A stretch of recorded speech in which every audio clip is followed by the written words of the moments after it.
for me to be here and to be among all the great athletes we have gathered here today. We're about to get underway. First of all, we're going to make a little change in our program, and then we'll kind of be going to, so those of you that are kind of following that to see when you're coming up, just to let you know I'm making a slight change, but then we'll be back to being here shortly. But this time we want to honor one of the great athletes into the Nebraska Hall of Fame as a member of the class of 1998. He is Bill Brown of Omaha. In the history of high school tennis in Nebraska, only 2 players have ever won 4 straight state singles titles. The first to achieve this remarkable feat was Bill Brown from 1959 through 1964. Even more remarkable was the fact that Brown was undefeated in high school tennis. He was ranked number 5 in the nation in 1969 and went on to a successful tennis career at Notre Dame and in the pros. Here to accept his award is Bill Brown.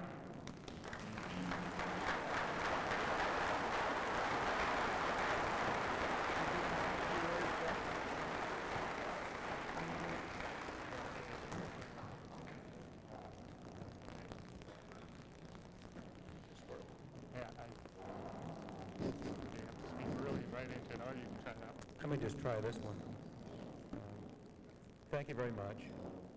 And I want to thank those family and friends who came today.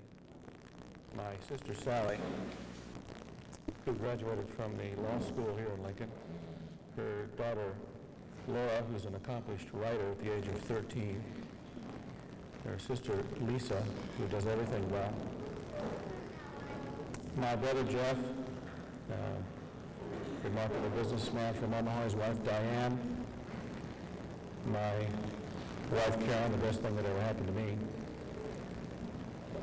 My mother and father, who were wonderful parents to have as an athlete. They saw that I had fine equipment, and it seems to me the lion's share of the family resources to travel around the world playing tennis.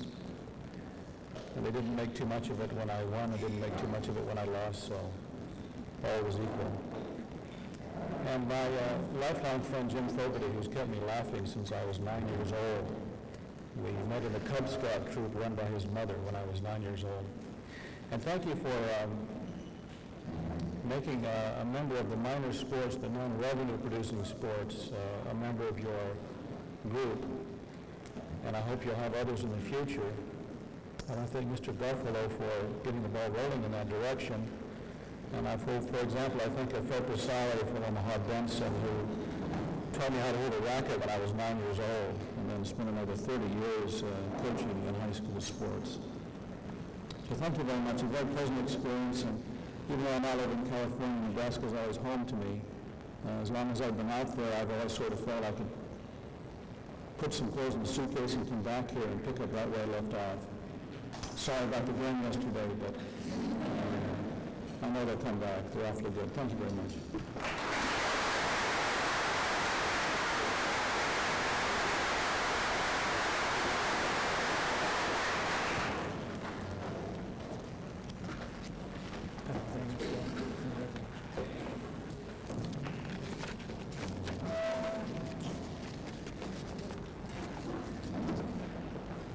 Can you hear this mic all right?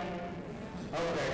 I'll just tell you, when you people are receiving awards, when you come up, I'll have the mic land here, and you probably really need to speak into it, as you can see that I'm doing, to make sure you'll be able to be heard. Well, now it's time to recognize some of the great moments in Nebraska high school sports history. Now, I'll be assisted by Dr. Haith and Mr. Cordes in presenting these awards. Our first category is Great Moments in Nebraska High School Sports History. Now, 2 years ago, the Nebraska High School Hall of Fame honored participants in the Dash of the Century. That was the 1961 100-meter dash that was run at the Hastings College Invitational that featured for the first time all 6 runners posting times of 10 flat or better. Now, one of the race participants was Alan Wingert of Arapahoe, who was unable to attend the banquet that year, and the Hall would like to honor him at this time. Here to receive his award is Alan Wingert.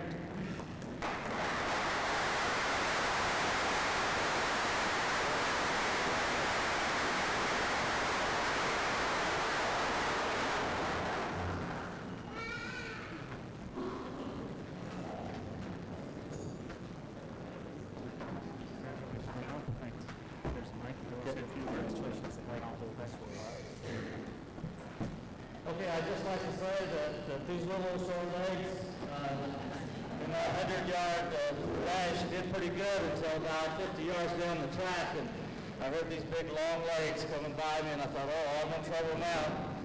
And it's really an honor to be here, and I thank the Hall of Fame members that voted for me and to get me in here. It's a great honor to be in that race. I tell my kids, I said it's the only race that you can run a 10 flat and never place. And so it's kind of an inspiration to them also. Thank you very much.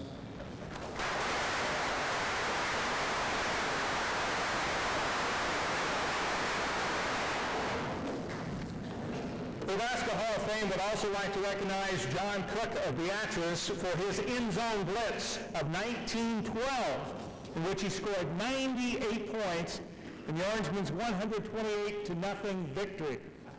That achievement is recognized as one of the great moments in high school sports. Now, our first presentation for 1998 goes to the great shot in girls basketball.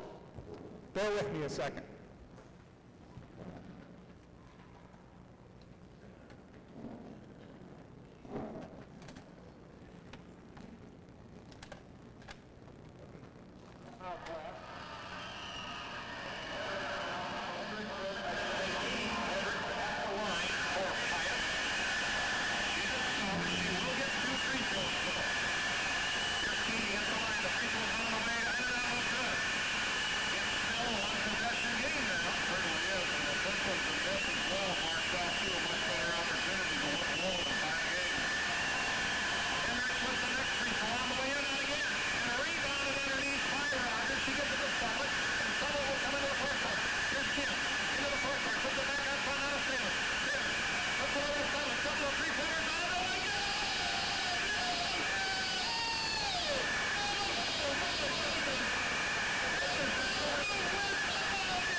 Those are fun.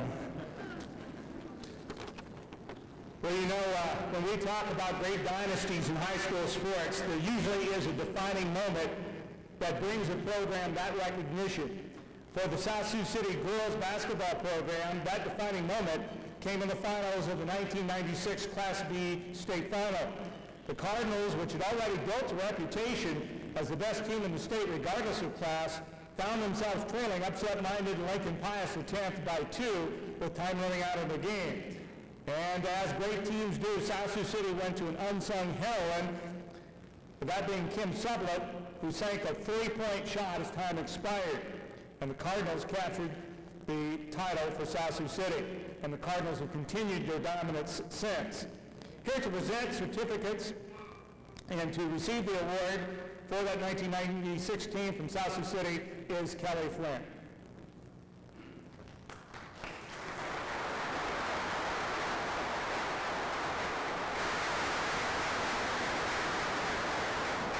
With Kelly is Kim Sublett. We're going to find out from Kim if she really got that many hugs.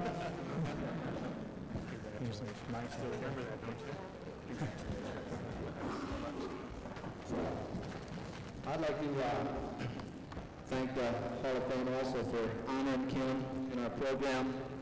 This is really quite an honor. Like the Doyle says, to recognize the past, to inspire the future. And I think that's really what Kim Sublett has done. Because like that next year, if you watched us in the state tournament, each one of the girls, when they got introduced, they went out and touched that magical spot that she had hit the winning shot. The 2 years previous to that, Kim and her teammates went out and touched a place on the state, and the state of Nebraska was in the center of the court, because at that time we didn't think people knew where we were at, and so they had touched the spot in the state. And then since then they started touching where started hit the shot. But I think that was really a great moment. I like listening to that tape. The next day at the student body celebration, they played that and everybody jumped up, and we've thought about it a lot since then. I know a lot of the little girls, when it talks about inspiring future players, a lot of different times we're in the gym, we'll go 3, 2, 1, and say, I'm Kim Sudlett, and let a shot fly. So she really is a great person, and it couldn't have happened to a better person. Well, thank you.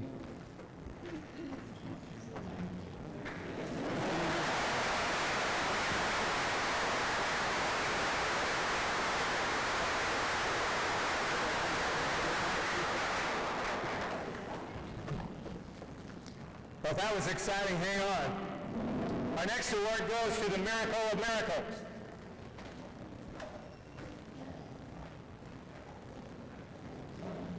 Go ahead. Okay, we'll start acting. Hudsucker gets it into Boudreaux. Boudreaux in backcourt off to Nichols. Nichols breaks the timeline off the board. He can spin things here. Oh, they have to hold up. Turnaround shot. In there for Tom Bird. That's a big basket for Bird. Back to a 6-point game, 61-55. Here's in-body way off the side. He got it! Oh, he got it! Hamilton holds 61-58. What a shot by Bird. And a steal by in-body. Here's Toyzon. 3-point lead. Toyzon. Got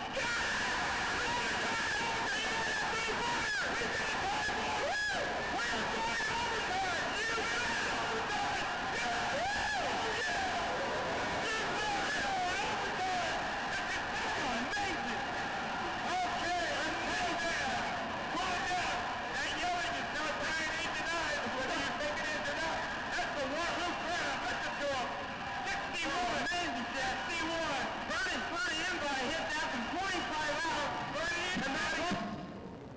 That shot just got farther and farther away.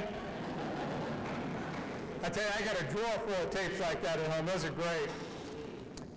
Well, it's ironic. I was just talking about defining moments of great dynasties.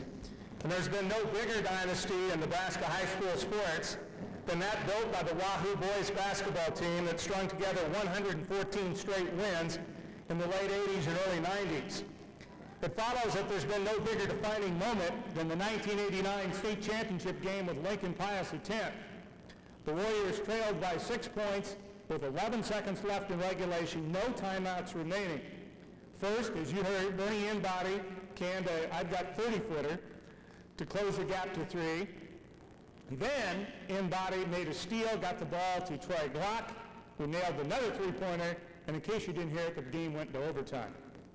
With momentum on the side, Wahoo won the extra frame 68-66.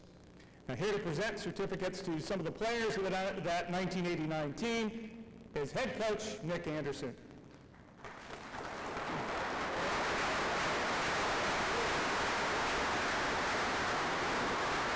I have a quick story about that. I happen to be broadcasting that game also. Worked for a Lincoln radio station, so obviously a little bias toward Pius X at the time, but it was interesting that those of you that may know Coach Tom Seid, who's the coach for Lincoln Pius, so many people said, gosh, that's too bad, such a nice guy, lost the game. But all the other coaches I talked to said there's no nicer guy than Nick Anderson. He is so respected among his other, among the coaches in the state, it's remarkable. And this is before the string had been ended. They also said usually those words are followed by he's buying, but I'll let him explain that. But Coach Anderson, congratulations on not only that game, but certainly one of the greatest strings I've ever seen in my life. On behalf of the 1989 Wahoo basketball team, I'd like to thank the Hall of Fame for this fine award. When you're 16 points down with under 6 minutes to go, there's an awful lot of things that go through your mind on the bench. And we brought our sophomores in at the end of the ball game, and they were instructed to let it fly, and that's exactly what they did. I keep telling Coach Forge from East that those were all planned plays, and we practice them every Thursday night, but I don't think he bought into that. And on top of that, I've been trying to find people in Wahoo who left the game early, but I have yet to find anybody who will admit that they were on their way home during our comeback. I brought two guys up to the stand today who were very instrumental in hitting threes for us at the end of the game and sending it into overtime. In fact, Ryan hit three to start the overtime, so I'm going to have them say a quick word. Bernie. Well, I just want to say that I feel very fortunate to have been part of such a wonderful team and coaching staff at Wahoo, and it was a very defining moment, I think. And I hear just in the last month I've ran into three people, none of which are from Wahoo, that have talked to me about this game, and I think will live on for quite some time. And I just feel very blessed to be part of such a great group of guys. I would like to just further say thanks to my teammates, especially the seniors at that time, who showed great leadership and unselfishness in some of the situations we found us, especially during the state tournament. In addition, I'd like to say thank you to the Hall of Fame for the banquet and honoring us in this way. We are indeed very fortunate to have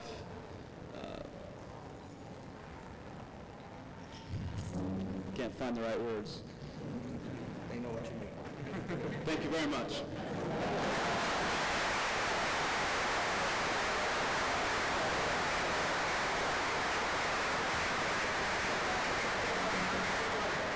I'd be remiss if I didn't have the remaining teammates and coaching staff stand in the back. They finished the season 26-0 that year, and one of the more memorable groups to ever go through Wahoo. So guys and coaches, if you'd please stand.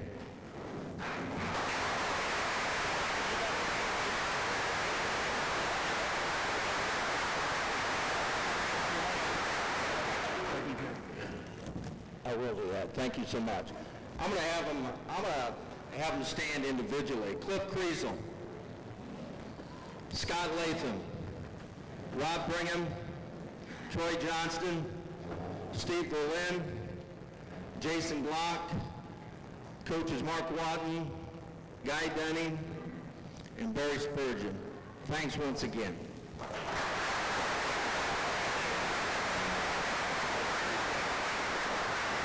Just for clarification, Bernie said it was 30 feet. Well, for the next presentation, we move from the basketball court to the track for the awesome 800. You know, a true test of a record is the length for which it stands. That is why when Ryan Bowles of York shattered the 20-year-old 800-meter run record at the 1997 State High School Track and Field Championships, many eyes were opened. Most expected the old record to stand for many more years. But Bowles' incredible time of 1:51.7 has set a new standard that should hold for many more years. That mark almost makes the 800-meter run the 800-meter dash. Ryan's father, Brad, is here today to accept his award.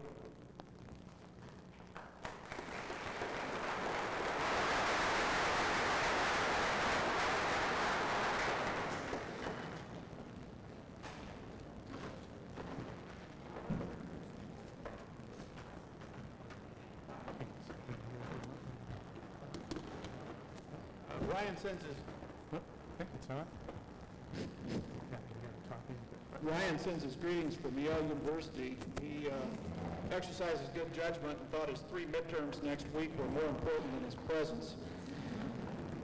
And he does express his regrets. I wrote a short note because I think I can say it more succinctly and better. And I have. After Ryan's urge to revisit his breakfast had finally subsided, he realized fully that he had been touched by God's grace. He had been touched by God's grace by being given a cross-country coach like Dave Ciccone, a track coach like Randy Cordes, and an event coach like Tom Brank. He had been touched by God's grace by being given a school system like the York Public Schools. He had been touched by God's grace by being given supportive teammates and an endurance training partner like Jeremy Collins, who won the all-class gold in cross-country the following year, and a speed training partner like Justin Stair, who won the all-class gold in the 400 meters the next year. He had been touched by God's grace by being given the genetics he received from the Wallstrom side of the family. He had been touched by God's grace by being given supportive family members, and particularly a mother who provided all of the Gatorade and sack lunches and laundry services, and always had the time to fix pasta the night before the meets. He had been touched by God's grace by a competitor like Anthony Hall, who gave him his race strategy on the way from the chute. He had been touched by God's grace by being injury-free for 4 years. He had been touched by God's grace by being given a perfect day with family and friends and weather and facilities. He had been touched by God's grace by being given the support and interest and 20 minutes of gracious conversation with the prior record holder, Scott Palin, after the race. And the next morning, when the sun came up, Brian first went to early church at 8:30 a.m. and gave his thanks. Finally, Brian sincerely believes that there are several current high school athletes who have a real chance to break his record in the next 2 years, and he wants to wish them well and hopes only that they experience God's grace, and hopes that he can be nearly as gracious to them as Scott Palin was to him. Thank you.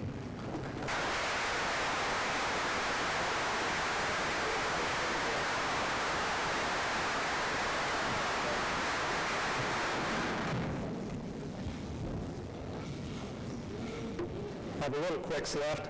Okay. Well, we continue to change venues for Great Moments presentations, moving from track and field to wrestling.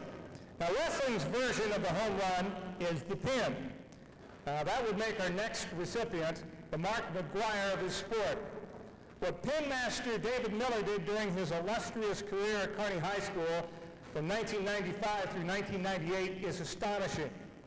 On his way to compiling the Class A record for most career victories with 141, Miller set all-time marks for the most pins in the season with 36, career pins with 120, state tournament pins with 13, and consecutive pins with 41.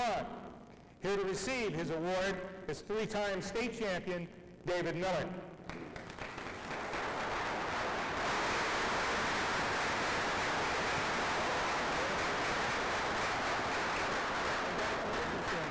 Now, before I give David the microphone, I've got to make a comment that having had the opportunity to broadcast all his state final championships for NETV, that I will say he definitely had the loudest cheering section.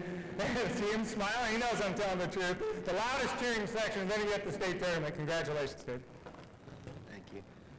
First, I'd like to thank the Hall of Fame, and then I'm going to have to thank Coach McCann and my father/coach, Dennis Miller, and then, of course, the cheering section that everyone would probably be able to hear in the whole town. So, thank you.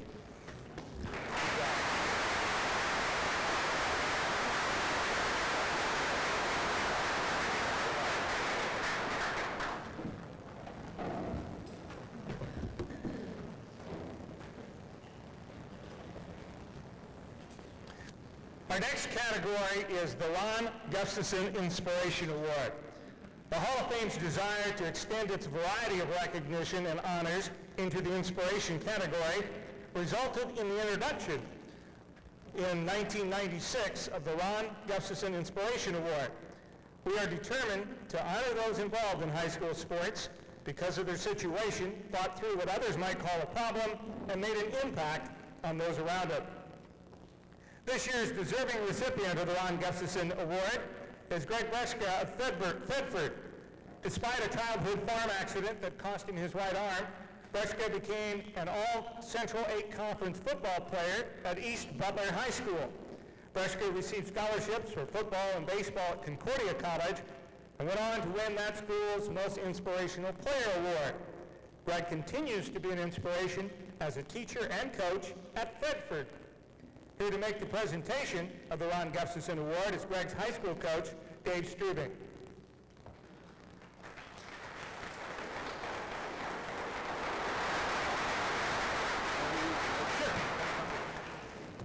I asked him if I could use the podium. I've been teaching in public schools for 22 years.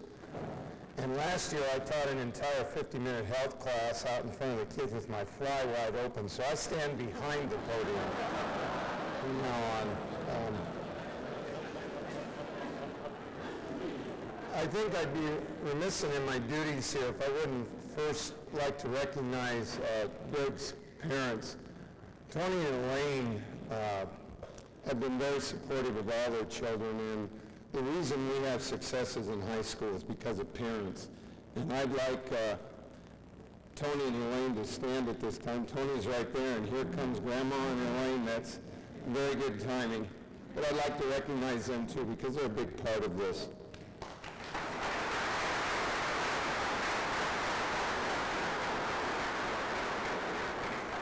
Also, I didn't realize that you could have someone introduce the recipient of the honor, and I'm very grateful to Greg. When you teach several years and you have students that still remember you and make you a part of their life, that's one of the greatest rewards you can get in education. And I'd like to simply relate a little story about athletics to all of you, because this really illustrates what competition is all about. Greg was 9 years old when he lost his arm in this accident. And obviously, it's quite easy for you to realize the emotion and the anxiety and the apprehension that went along with this situation. But we had a very unique opportunity at East Butler High School one night at a wrestling match. And Greg was there, just like his family's always there at East Butler activities. And Greg was just recovering. And there was a young man from Osceola High School who had lost his arm. Yet he was a tremendous wrestler, very successful, and a tremendous individual. And we asked him if he would take Greg into the locker room for just a few moments and let Greg realize that the future is brighter and that there are things you can overcome. And I think what this illustrates is it's not the competition of we need to win or one competing over the other for a victory. It's the sharing that occurs in high school sports. And this young man took 9-year-old Greg Betchka into the locker room, and Greg came out of that locker room about 20 minutes later and ran up to his mother and tied his shoes by himself. That's what he taught him. And from that moment on, things have gotten better and better and better for Greg. I constantly remind our athletes at East Butler about Greg Betchka, what it is to overcome obstacles, to persevere, to achieve, and the work ethic that's involved. I recently attended Greg's wedding and met a wonderful lady and his wife, Casey, and obviously he will admit to you things do get better and better and better. Greg went on to Concordia College, intercepted 2 passes in the same game against Concordia, Minnesota. So this is a tremendous honor, and I am so thrilled to be here today to present it to Greg. Greg Betchka.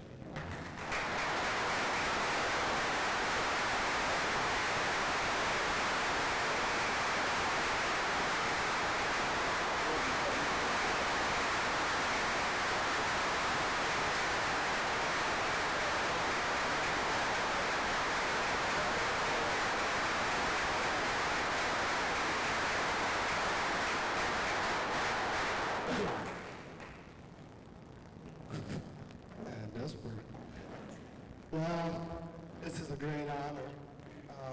First of all, I'd like to thank the Hall of Fame committee for voting me in. I'd like to thank all the people that are here today. 3 tables worth, in fact. My mom and dad. I'd like to thank you for never ever giving up on me. Giving me support for everything. It's tough. But I'm glad you pushed me as hard as you did to make me the better person that I am today. I'd like to thank my 5 sisters. One of them isn't here. She's at a rodeo. Now I'd like to thank my 5 sisters for all their support, for coming to watch, and always encouraging me. My brother had to work today. He works at the co-op, so during the harvest season. So he's a very special person in my life too. So I always did stuff with him, and we worked together a lot, and I owe a lot of my success to my brother. My grandma, I'd like to thank you. In fact, she has a picture on the table from when I was in the hospital today, so she still thinks about that day just as much as everybody else. I'd like to thank my wife Casey, of course, for everything she did in this little sneaky nomination deal. It's the only thing she ever kept quiet about, to tell you the truth. I'd like to thank her parents, Tom and Dana. Dana Schaefer was the one that did all the work putting all this together, nominating me. And I thank you very much for that, Dana. I'd like to thank Casey's grandparents for coming, Art and Margaret Schaefer, and Orville and Carol Jones. I thank you for everything that you guys have done for me. I think I've covered everybody. I don't know. That's pretty much it for the family. As I know, it happened October 6th, 19 years ago. Now it's just this week. And the weird thing is October 6th was Tuesday, and Ron Gustafson was at Thetford High School making a presentation. So, is it weird or is it weird? I don't know, but it was quite the thing. But I met Ron and I've talked to him, and it was quite the honor to win this award that was named after him, because he has similar situation. And throughout my lifetime, I've learned a lot of things. And high school athletics has taught me a lot. One of the things that I learned is I never ever give up. Don't ever give up, just keep going. No matter how bad it gets, there's always a better side. So you never quit at anything you start. Number 2 I learned is you work hard. 100% at everything you do. I don't care if it's practice, schoolwork, whatever it may be. I give 100% everything I do, because if you don't, it's not worth doing. Number 3, as I learned about from high school athletics, is teamwork. Individuals can't win games. You might have an all-star player, but an all-star player can't win every game for you. It's a team effort, and you work together as a team. And by that, you learn a lot of things. And number 4, you learn a lot from winning. Winning's a great thing. It's contagious, as you know. Wally won 119 in a row. That's outstanding. It's unbelievable. But you learn a lot from losing, too. We don't accept losing, but we learn a lot from it, and we move on through life with that.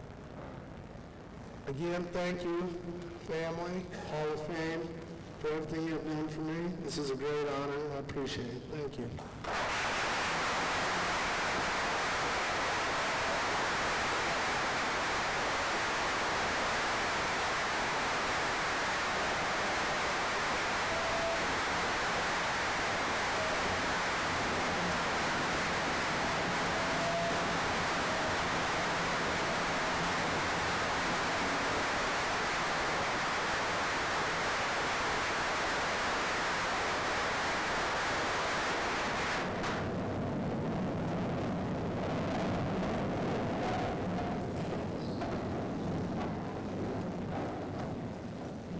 It's now time to honor those silver and golden anniversary teams who left an indelible mark on Nebraska high school sports history. This year's recognition as the 25-year silver anniversary teams are the football and track and field teams from the 1973-74 school year at Lexington High School. The undefeated Minuteman football team was awesome, compiling a 10-0 record and defeating opponents by an average of 40-7. It was the second straight year Coach Noel Martin's Lexington team went undefeated, and the 73 team pushed the school's winning streak to a then state best 25 in a row.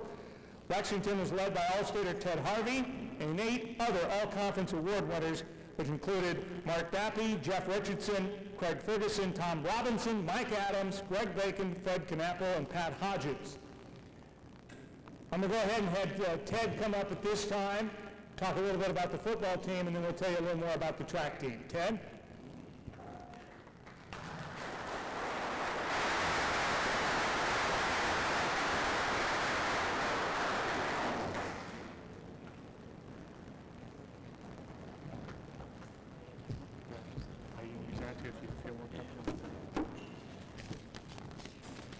Well, first of all,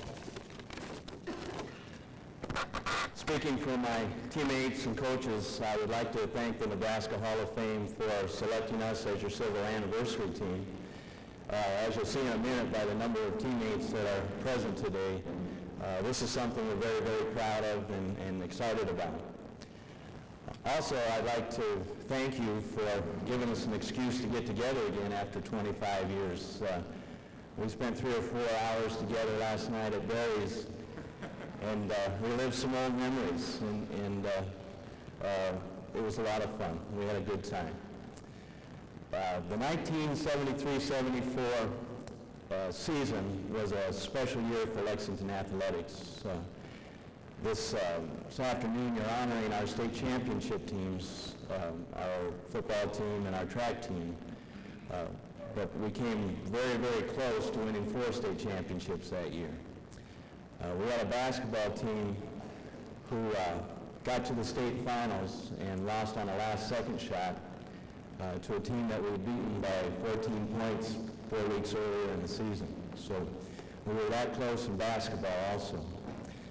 Our wrestlers also had won the state championship the year before and came very close to repeating in that 73-74 year. They finished as runner-ups. So we had 2 state championships and 2 runner-up trophies and easily won the Class B All-Sports Championship awards.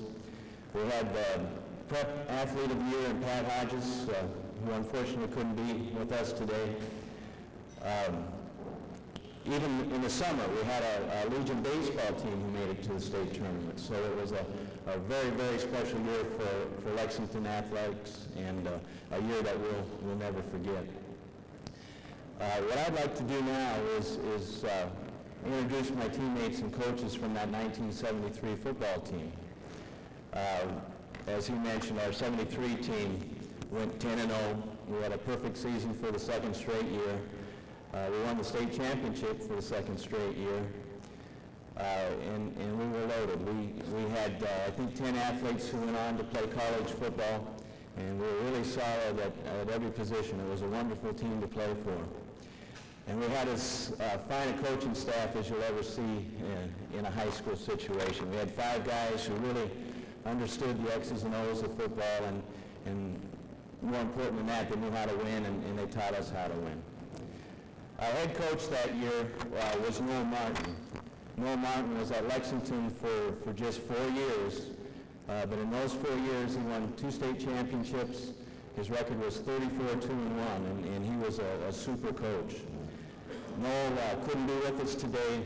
Noel is now the head coach at St. Cloud State, where he's been there for 16 years, and they had a game yesterday afternoon, and he sends his regards and wants to congratulate all of you teammates as well. Our other assistant coaches, our defensive coordinator was Dick Hollander. Dick, come on up. Dick's been at Lexington as a teacher for the last 30 years. He no longer coaches. He now travels the country as a lobbyist for the National Education Association. Russ Eisenhart was our defensive back coach. Russ taught and coached in Lexington for 6 or 7 years and then moved on to Culberson, where he's now a banker. We had 2 other assistant coaches. John Higgins was our offensive line coach, and Roger Hansen was our offensive back coach. Both of these men have passed away, and even though they can't be with us today, they've sure been in our thoughts the last couple of days, and they're definitely here in spirit. I'd like to introduce my teammates now, and as I introduce you guys, why don't you come on up? We have a certificate for you here. Tim Anthony, Greg Bacon, Mark Bappy, Larry Davis, Jeff Dorr, Craig Ferguson, Jim Hawks, Larry Hill, Joe Keller, Fred Napple, Brian Lamb, Chuck Leniger, Brent Matz, Tim McGuire, Mark Olson, Jeff Richardson, Steve Roberts, Tom Robinson, Lonnie Ross, Dora Shea, Mike Small, Steve Smith, Mark Stamps, and Pat Sherman. This was our 1973 All-State Lexington High School football team.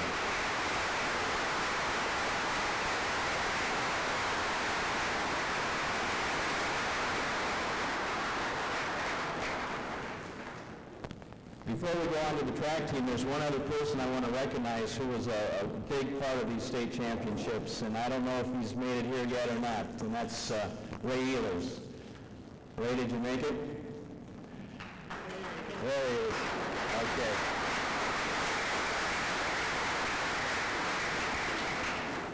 Ray had a death in the family, had to fly to California. His plane just landed at the airport in Lincoln, and I think he hustled his tail over here to be with us today. We appreciate that, Ray. Ray's been at Lexington as athletic director for 29 years. He's always done everything first class. He's always given us the finest facilities, the best equipment, and always hired the best coaches. Ray, thank you. You're a big part of these championships.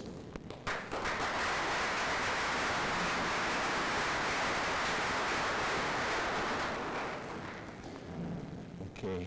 Our 1974 track team was very much like our football team in the fact that we were pretty solid in all areas. We could score points in the sprints. We could score points in the middle distance, long distance field events. It really didn't matter. And like the football season, we had 11 track meets that year, and we easily won all 11 meets. And that included the state meet. At the state meet, we won 5 gold medals. We had 2 6th place and 1 3rd place finish. We set 2 Class B records. Pat Hodges set a record in the 800, which was the 880 at that time. Brian Stedman set a Class B record in the high jump. Brian's with us here today. Our head coach was Don Bader. Don, come on up.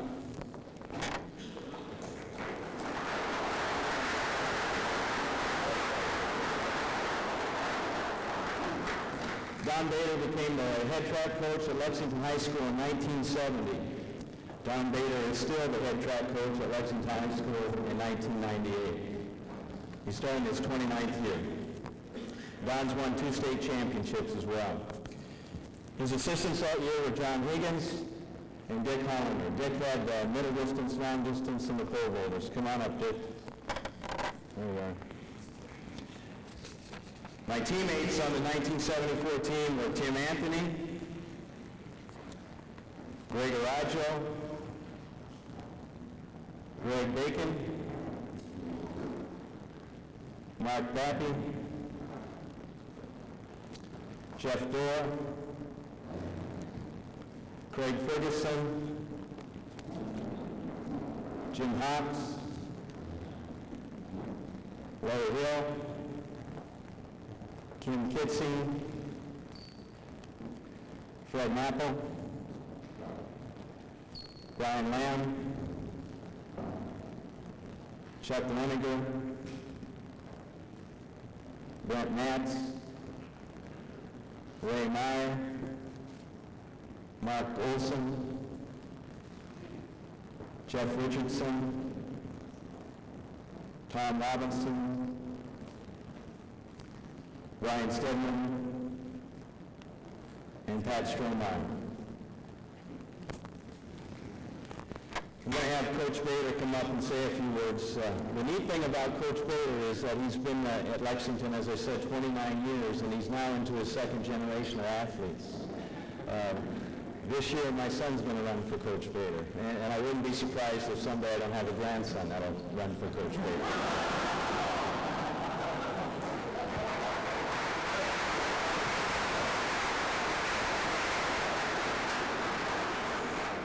Thank you, Ted. I don't think that I'll probably see any of your grandchildren. I do want to thank the Hall of Fame for making this moment possible for us. I want to thank my wife for all of her support. I would like to have those people who are parents of the football team and the track team who are in attendance today to please stand, because without you people, we wouldn't have the athletic programs that we have. So with those parents back there, please stand up for me.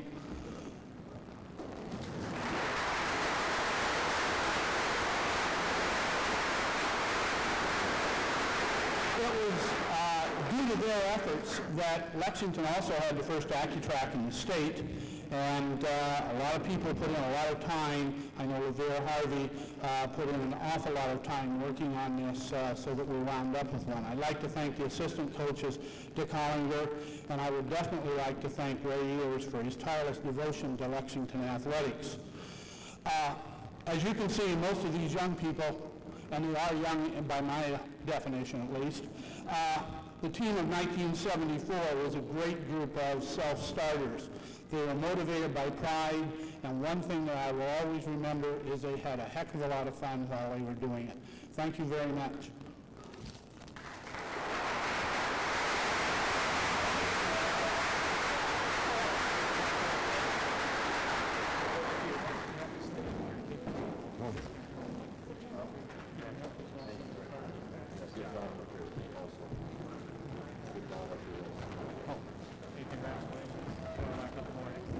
I think somebody told those guys there was a game today. They all showed up. You know, the good news is that you're the 25-year award winners. The bad news is it's 25 years ago.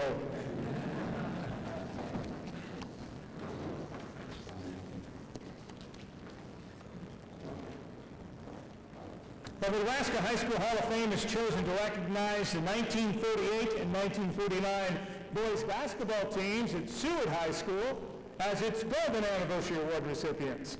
The Blue Jays won back-to-back state titles in 1948 and 49, following a finals appearance in 1947. Seward was led by three-time All-Stater Roland Rivers, who led Class B in scoring 2 consecutive years.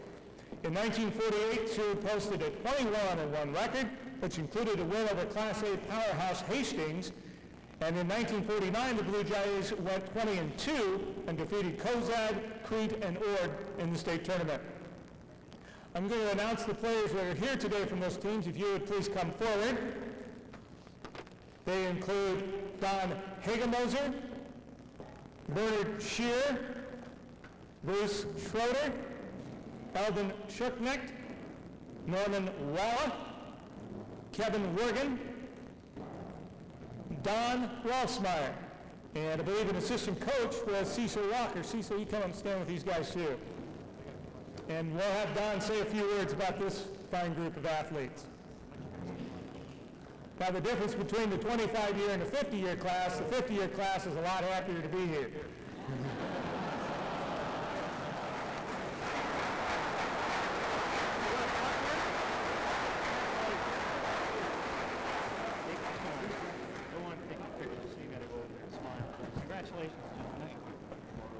Congratulations. They don't want to take your pictures, so you have to smile nice. Okay. You guys still playing? Yep. Yes. Congrats. You guys from Lexington better watch it. These guys had suit them up.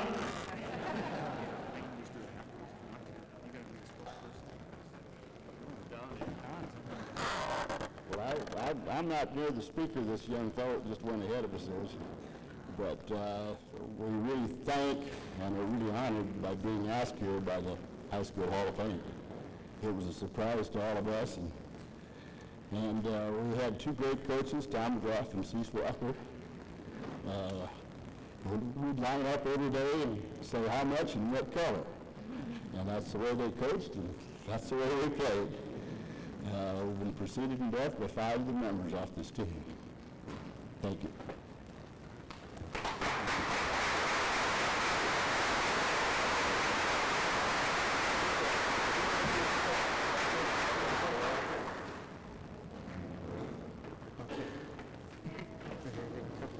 Thanks.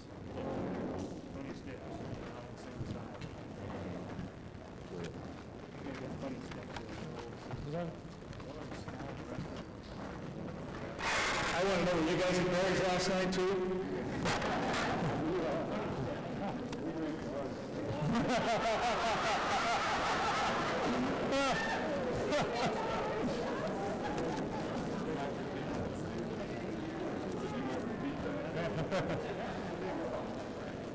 I think Don says they drink the hard stuff. Okay. Well, it's time to honor those athletes and contributors who have been selected by the Nebraska High School Sports Hall of Fame Committee for their outstanding contribution and performance to high school athletes in their communities. This is the Hall of Fame class of 1998. Now, among those athletes being inducted into the Hall of Fame today is the late Billy Southworth of Harvard, an outstanding baseball player in the early 1900s, and Paul Tierney of Broken Bow, who made his Hall of Fame mark as a great high school and pro rodeo star, but could not be with us today. We're proud to have them as part of the Nebraska Hall of Fame. Our first recipient, John Applegate of Fremont. A 5-time recipient of the Coach of the Year Award, Applegate's track teams won 5 state titles, and his cross-country teams were state champions twice during his tenure at Fremont High School from 1965 through 1997. His Tiger track teams finished first, second, and third in over 150 meets. Here to accept his award is John Applegate.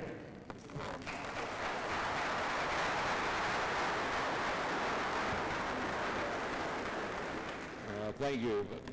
Notwithstanding any speakers yet to come and any speakers gone, if I could combine the grace of Mr. Barrows and the enthusiasm of young Greg, and you've probably forgotten it, but the smile and the speech of Miss Kim Sublett, this will be short and quick. I don't know if I can combine all those. My family always tells me that don't give Dad that microphone because he'll talk too long. So this will be my shortest. But I want to thank the Hall of Fame. It's kind of an unexpected thing. I think you're too young to win these kind of things. But I do remember years ago when Dwayne Haight and a few of the guys even talked about this idea. And I thought at the time, wow, what an undertaking. We'll never pull it off. Where will they get it done? Well, not to my credit, they did it. You know, I didn't have anything to do with it. And here they chose to honor me. So I'm quite honored to think that they thought that we did some things right in Fremont. I've kind of been a guy that's been in the right place at the right time all my life. In the 7th or 8th grade, I was in the right place in Beatrice. There were some coaches there that knew a compassion for the little guys and gave everybody a chance. Nobody ever got sold out at Beatrice Junior High. And I could go through a list of those names just like they were my brothers and standing there. And Willis Jones and Rex Lutz and Kobe Ginslinger, we called him Kobe, he didn't know it. But, you know, all those things, the Wayne Kadings and the Chick Knights, they just went through that school and they gave everybody a chance. Somehow that stuck in my mind. And in the 8th grade, they ask you, you know, now you got to give a speech on what you like to do for a vocation. You have to write a paper on another vocation. And you have to do a third research on another vocation. And mine, Condi, was a sports writer. First, or one of them. Second was a sporting goods salesman. And third was to be a coach. My mother made sure I got to college and I liked sports and I just stuck with it and became a coach. But I never forgot the little guy. And when I went to junior high in Fremont to coach, that's where my enthusiasm was. And people saw the energy and I knew that kids relied on the coach giving them something back to them. You just couldn't go out and draw things on the board. You had to give them some enthusiasm, so I gave them what I had.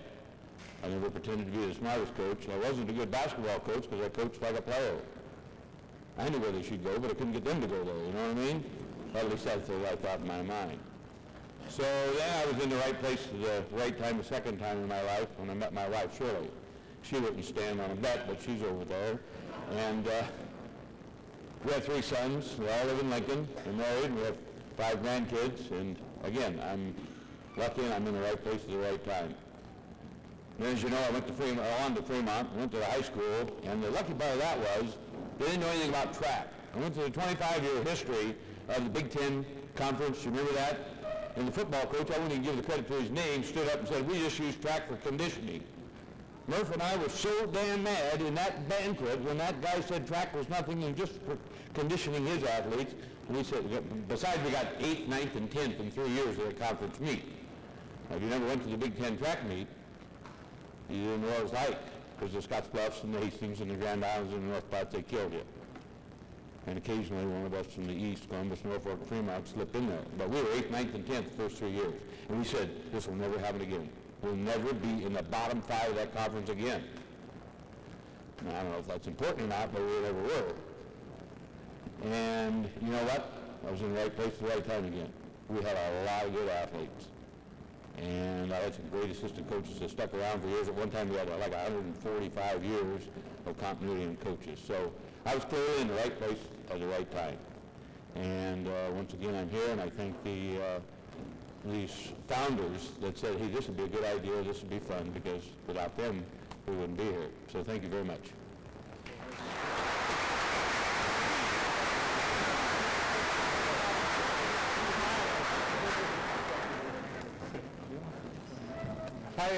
John mentioned a couple of people that were influential in my broadcast life as well, Willis Jones and Rex Lutz and some of these people. And I'll bet you, John, that Willis taught you something in 8th grade. He taught every kid that ever went through Beatrice High School. And that's when he gave you a towel when you came out of the shower.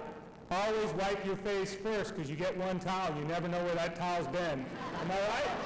He did that every year. That was the rule. Always wipe your face first.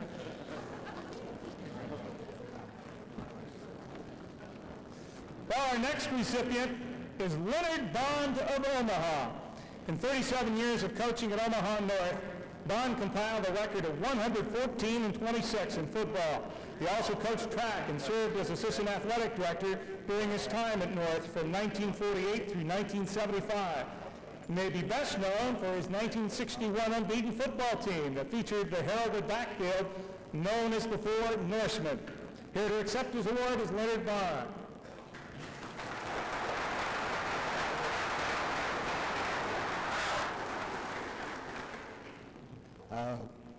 Right now I live out on the western slopes of Colorado, and the other day we were driving back from Grand Junction to this little place that I live in, and I told my wife, I have absolutely no inspiration of what I'm going to say tonight.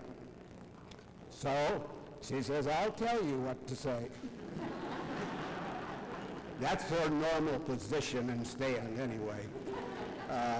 She said, you tell them 53 years ago, you came back from World War II as a pilot. Well, 53 years ago, there was just absolutely no market for pilots. So we said, what are you going to do? I said, be a bus driver. And my dad had worked at Greyhound. He said, I'll get you a job. And my wife says, no way. She said, you're going to go to college and get yourself prepared to do something. So she forced me to college. She saw me through college. She saw us through 6 kids, of which they're here today, made it financially possible to have this dinner, and grandkids and so on there. So there's a lot of us here. So a great deal belongs to my wife here. She didn't want to fly in from Colorado there. Good thing she didn't. If you've all flown at one time or another, I took a look at these puddle jumpers that still uses props, and it left Grand Junction, and it said you have a half hour when you get to Phoenix. Now, I have a hard time with Why do you leave Grand Junction, fly southwest for an hour and a half to get to Omaha? But that's what my travel agent said.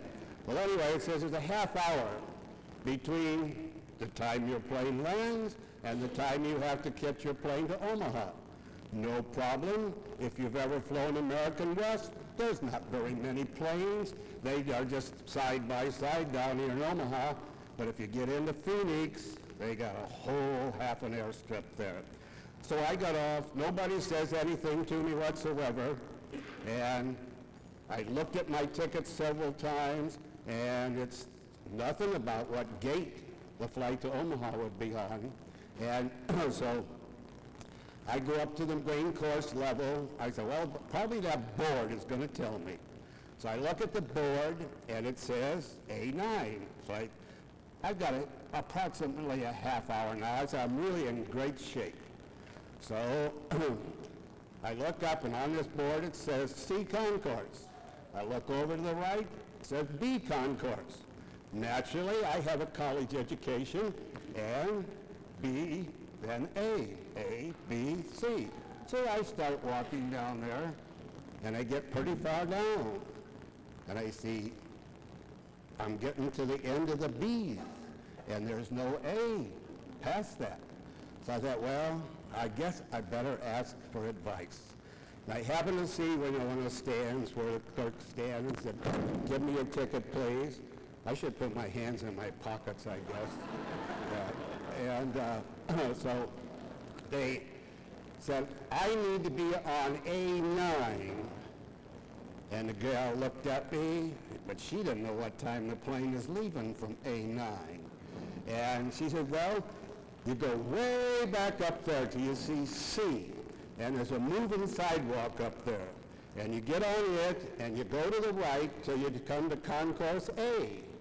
And then you go clear down to the next to last, and that's where A9 is.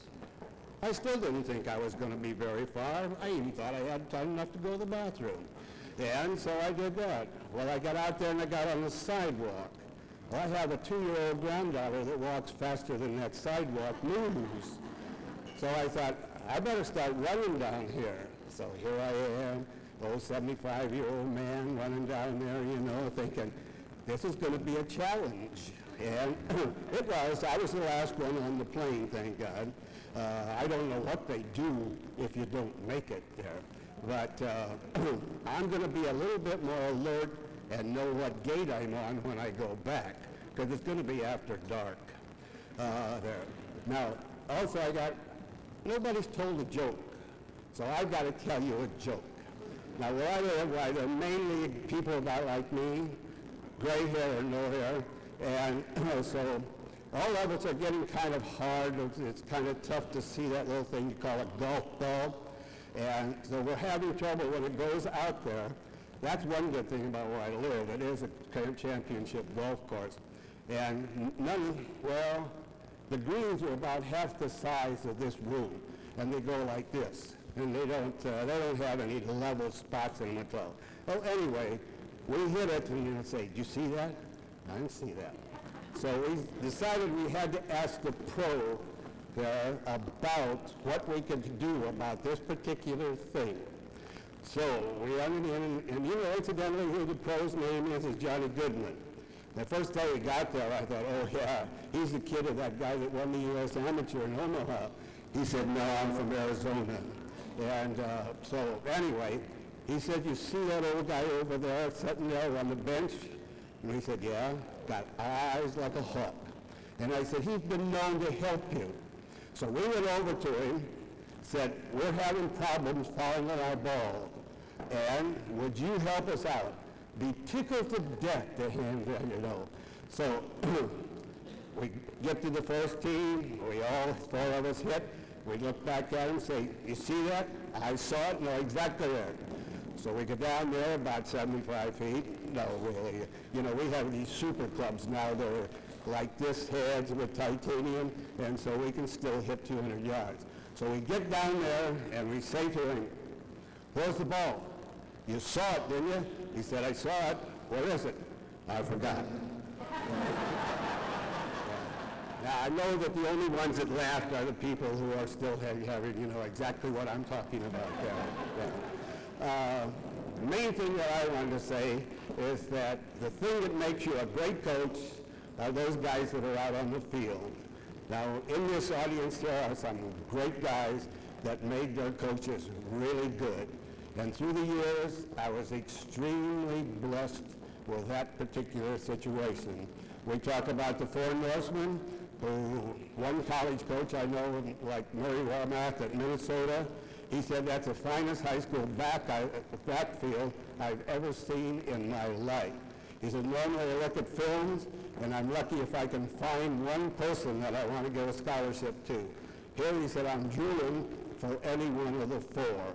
And that's the kind of things that, you know, periodically you go through a segment of high schools that you get those kind of athletes, and then the coach is a great coach.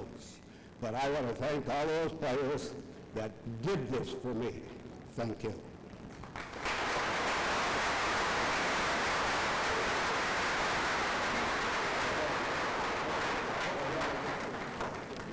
Leonard, I have an answer for you. If you miss your plane, they leave without you.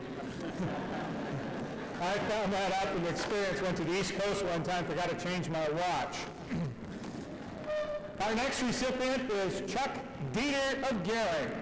In the 30 years as wrestling coach at Gering, Dieter's teams racked up an incredible 6 state championships, 7 runner-up finishes at state, and a state record 106 match duel winning streak that also ranks nationally. His teams won a total of 96 tournament championships. Here to receive his award is Chuck Dieter.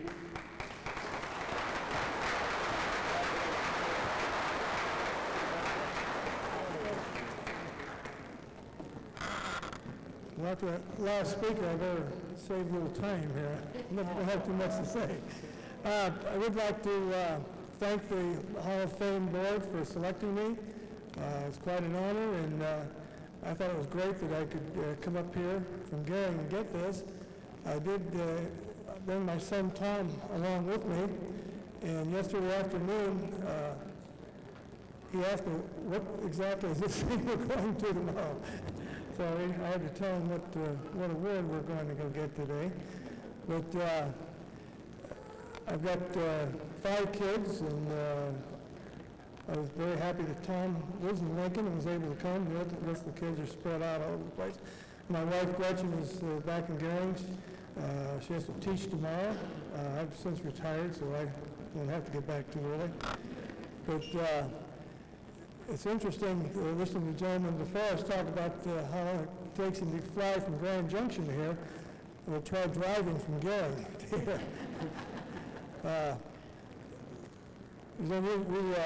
We were fortunate to win a state championship in 83. We won the Class A state championship, and we think that was a pretty good deal. But just to give you an example of what they think Western Nebraska is, Grand Island that year placed second, and in the my daughter-in-law is from Grand Island, and she sent me the paper from Grand Island and said Western teams dominate state tournaments. Well, Grand Island is not Western Nebraska, and it does take a while to get here. But I do want to thank everyone. I've had some great memories with wrestling, and had a lot of success. I did have one, listening to the tapes brought back a very fond memory. Very rarely, if ever, the wrestling coaches get to listen to matches that are broadcast on the radio, but we did have one. During his wrestling in Scotts Bluff, back in about 1977, I believe, and we had started our string. We went 10 consecutive years without losing a duel. And we had only one, in all the years I coached, we had one match that was broadcast, and at that particular time, Scottsbluff and Gering were quite a rivalry, and we had one of those situations where it came down to the last match, and I had a young freshman who I moved up from 185 to wrestle heavyweight, and he was wrestling a more experienced wrestler. And it came down to match. We had to get a pin to win the meet. And this one particular, just one of those things that they did broadcast this meet, but in those days we did fill our gym with the Scottsbluff Gearing match. And when it got down to the final seconds of the match, the people had come out of the stands and it completely surrounded the wrestling match. And I did have a tape of that I kept for a long time. But we did win that match with a pin in the third period and won the duel, and that kind of kept that 10-year string going. But it's those kind of kids that the coaches talk about that you get once in a lifetime. I've been very fortunate. Both my sons wrestled for me, and Tom was a state champion. Probably one of the hardest working young men I've ever got to coach. Everything seems to have worked out just perfect for me. I announced my retirement over a year ago, a couple of weeks before the season was over, and we were very fortunate to win the state championship my last year, and that was just kind of a storybook ending. But when I announced my retirement, you don't get many rewards as a coach, but one of the things that touched me more than anything I've ever had was the number of letters that I received from my old wrestlers. I've been there 30 years, and that's a long time. And but the number of letters I got from kids that I would have thought they probably forgotten my name already, but really, really rewarding. Sitting here with these people has been something that's really rewarding. First of all, my son Tom, who wrestled for me. Dennis Miller, I coached against when he wrestled at Ogallala. Tom McCann, I was a graduate assistant wrestling coach in college when he wrestled at college. And I met the Berries very early in my coaching career. And of course the wives of the coaches. They've all been very, very dear friends to me throughout the whole time. So indeed, it's been just a really rewarding experience, and I'm very happy to be here. Thank you.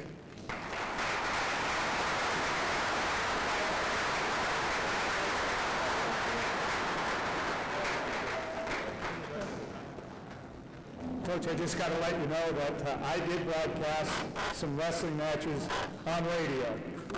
And you have people like young Mr. Miller, you have a lot of fill time. That's one of the difficulties. I also broadcast a 3,200-meter run on radio once.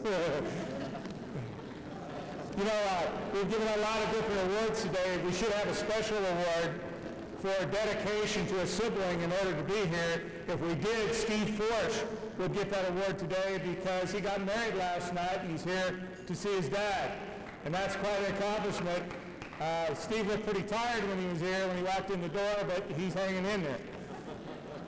And our next recipient is Paul Booner Forsch from Lincoln. In 1967, when the doors of East High School opened up, the head boys basketball coach was Paul Forsch. When he resigned that position 28 years later, Boomer's Spartan teams had captured 2 state titles, made a total of 13 tournament appearances, including 6 trips to the finals. He won 13 conference titles, 11 city championships, and 9 district championships. His career record, including a successful stint at McCook, was 450 and 215. Here to receive his award is Paul Forsch.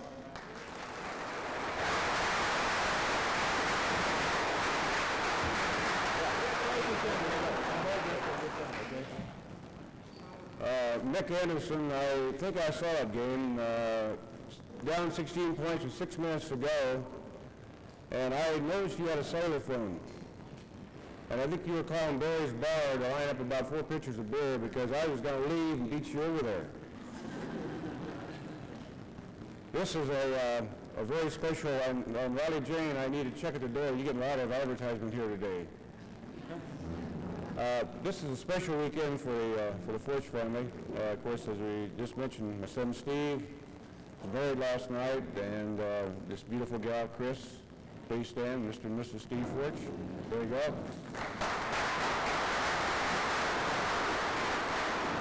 I need to be done here by 3 so they get to Omaha and get to flight on the honeymoon, so I got to be hurry right here, right? And Also, of course, this award has been something very special to me. Again, thanks to the Nebraska High School Hall of Fame Committee. And I see also some faces around here I didn't want to see again. I see Ron Kellogg, who I saw at Northwest for how many years. I said, I want to see this guy again. I had enough of him. But there's some great athletes here. You know, you coach all these years. I 37 years, and I was, of course, a head coach for 33 of those years. And you, of course, don't last 37 years in coaching unless you have good athletes and you have good assistant coaches and so on, and great support. And I've had no share of good athletes. I admit that, and I think I had something to do with developing these athletes as they came along. I had some good assistant coaches, one with me here today who I think is probably about as good as they come. And he now has taken over the job at East High, and he's making his mark, and I'm sure he'll be successful all the way. Coach Ed McFerrin, please stand there, Ed, and his wife Linda.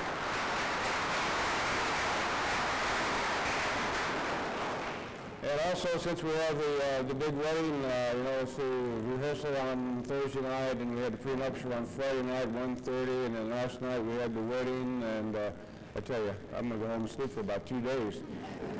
But we have most of my family here, and I want to kind of introduce them because they have been great supporters of me during all this time. I have my daughter Julie, my son Paul, and my other son Steve, and the daughter-in-law Chris and Jan, and my son-in-law Eric.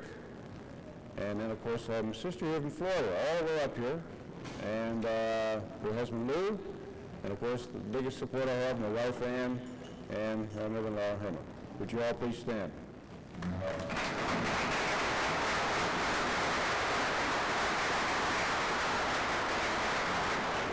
Again, special thanks to the Nebraska Hall of Fame Committee, and this is just a great event, and again, congratulations to all the other recipients. Thank you.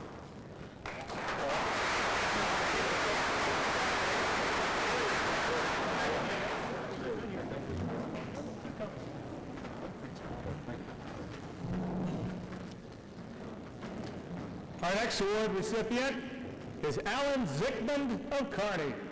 Now, many of our 1998 members of the Nebraska High School Sports Hall of Fame are being honored today for their coaching careers, their athletic careers, or for their many contributions to Nebraska high school sports. Al Zickman is being recognized for all three. Zickman was an outstanding athlete at Ort High School, starring on the 1939 football team.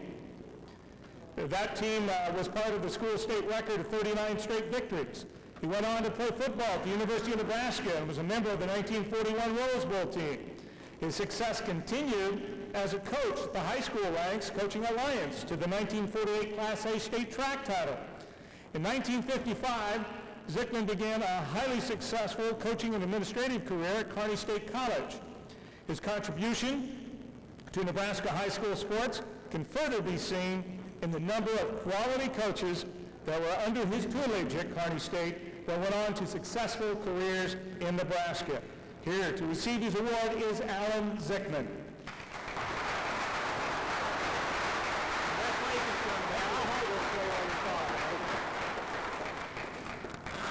Jak se máte? Už jsem vás dlouho neviděl. Promiňte, prosím, nemluvím česky. Ne, je mi líto. Děkuji.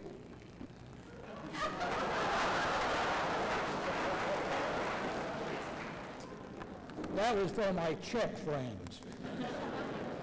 I'm not quite a canceled Czech yet, but I'm not there. I have to admit, in all sincerity, last spring when I picked up the World Herald, back when I bought the 6th sheet, it had a group of pictures. And I started at the top and I said, oh, I know him. Oh, yeah, I remember that. Oh, yes. And I got down to the bottom row and I said, oh, my God. What's a Democrat doing in there in the Republican-biased Omaha World Herald? They must have made a mistake. You probably noticed my deal on my tie. I do that in case I forget who I am. I can look down there and see real easy. That's a lot better than over there. I was indeed surprised to be elected for this award. There's some wonderful people here, and I look at that list of people who have preceded us, and I say, what a great group of people for Nebraska athletics. It was really something. Now, you alluded to the fact that I was very fortunate playing at Ord High School when we went on a string of 39 straight. I was scared to death. I'll admit that. There's no doubt about it. And when I was a junior, I was taken from my fullback spot as a sophomore and moved to end. And in one of the games, a tackle who was playing right beside me was having a bad day. And the coach says, Al, get Bugs stirred up. That Bugs was his nickname. Get him stirred up. Make him mad. Do something. So after a pile-up, when a tackle was made, I looked down and I saw Bugs' bare shin there. So I took my cleats and just raked on his shin, just like that. After a few plays, we had a timeout, and Bugs came up to me and said, Alan, what did you do that for? Don't you like me? Now, did I tell him the coach told me to do that? No, we just let it go. I could stand up here after 40 years in education as a classroom teacher, a coach, an administrator. 50 minutes is usual class period, so I'll talk for 50 minutes.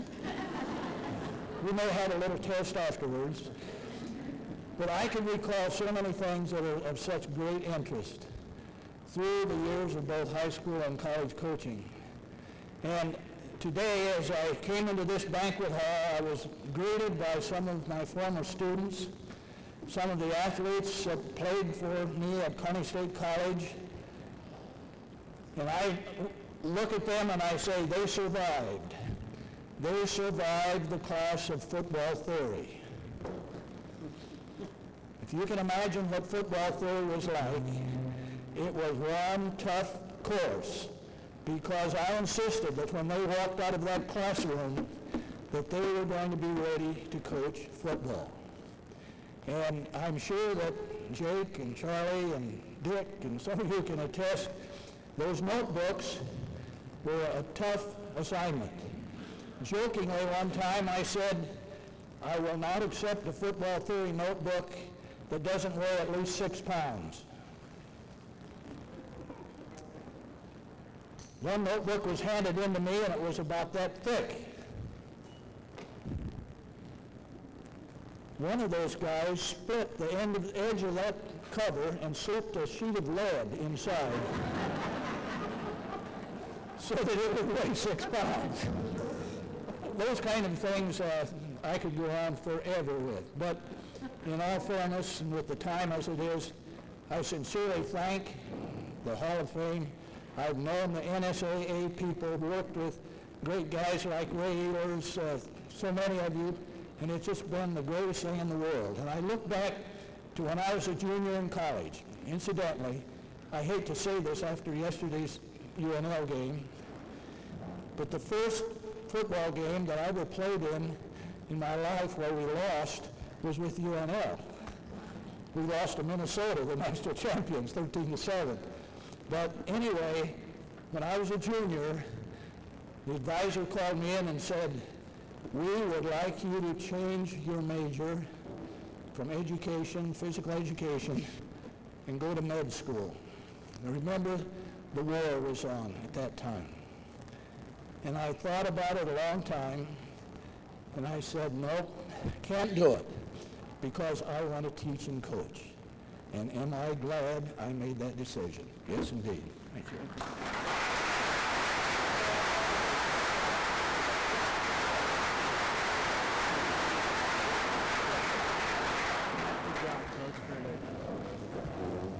Coach, I got to tell you, when you first came up there, I looked out in the crowd and everybody had a blank face except these people from East Butler. They all knew what he was saying. Our next recipient is Carleen Erickson Harrell of Erickson. It was 1979, and I was covering the girls' state track meet, which at that time was held at a separate location from the boys' meet in North Platte. I will forever remember a tiny, lone figure making her way around the oval track in the 3,200-meter run completely unchallenged. Each time Carlene Erickson passed by the capacity-filled grandstand, she received a thunderous ovation. No one could believe what they were witnessing. The diminutive freshman from Wheeler Central High School was not only lapping the entire Class D state meet field, she was setting a state record mark.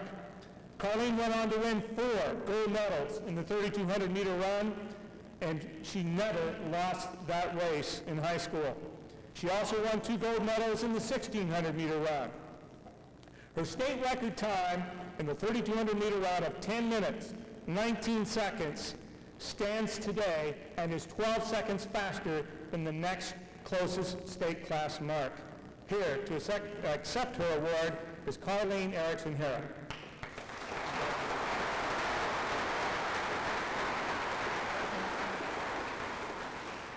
I don't know how I was fortunate to follow these coaches because they're quite windy, but I'm not known to be quite the speaker. So first of all, I'd like to thank my parents, Tom and Kay, who have been very supportive as far as running and just parents overall. When I began running, I never realized what it involved or what I was in for, but it's been very good to me as an individual. And I'd also like to thank my grandparents who came from western Nebraska in Dalton, so they know how far it is, and all my other family that is here today to share this honor. And then I'd like to thank the committee for nominating me into the Hall of Fame. I feel very honored, and this is quite the achievement, and I guess I'm proud to be here. Thank you.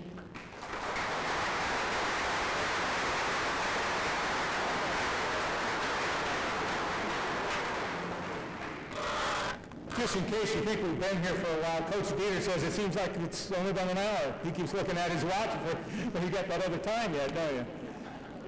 Our next recipient is Jack Hallstrom of Omaha, a scoring machine for the Avoca High School basketball team over 50 years ago. Hallstrom finished with a career total of 1,840 points. In his top scoring season in 1945, Hallstrom pumped in 696 points, had a career-high single-game mark of 62 points. He received All-State honors in 1944, 45, and 46, and went on to have a successful college career at Peru State. Here to accept his award, Jack Hallstrom.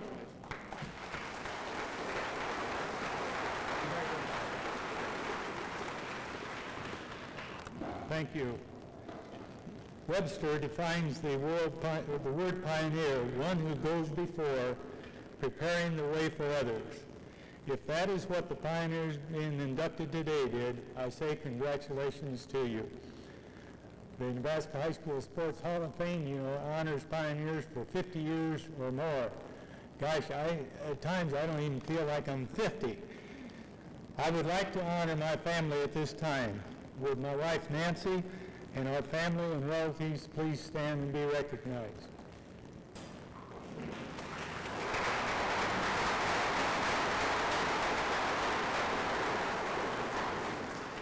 We have 5 children, 11 grandchildren, and 2 great-grandchildren, and we love them all. Coaches and spouses from Northwest attending today, would you please stand?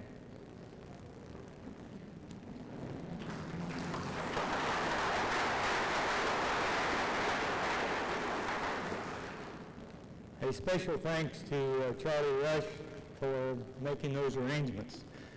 I think that we had the best coaching staff anywhere. They stayed with us for over 25 years plus, and certainly a sincere thank you to them. There was very little to do in my hometown of Avoca, population 220, but to play basketball. I am thankful that my parents always had a basketball court.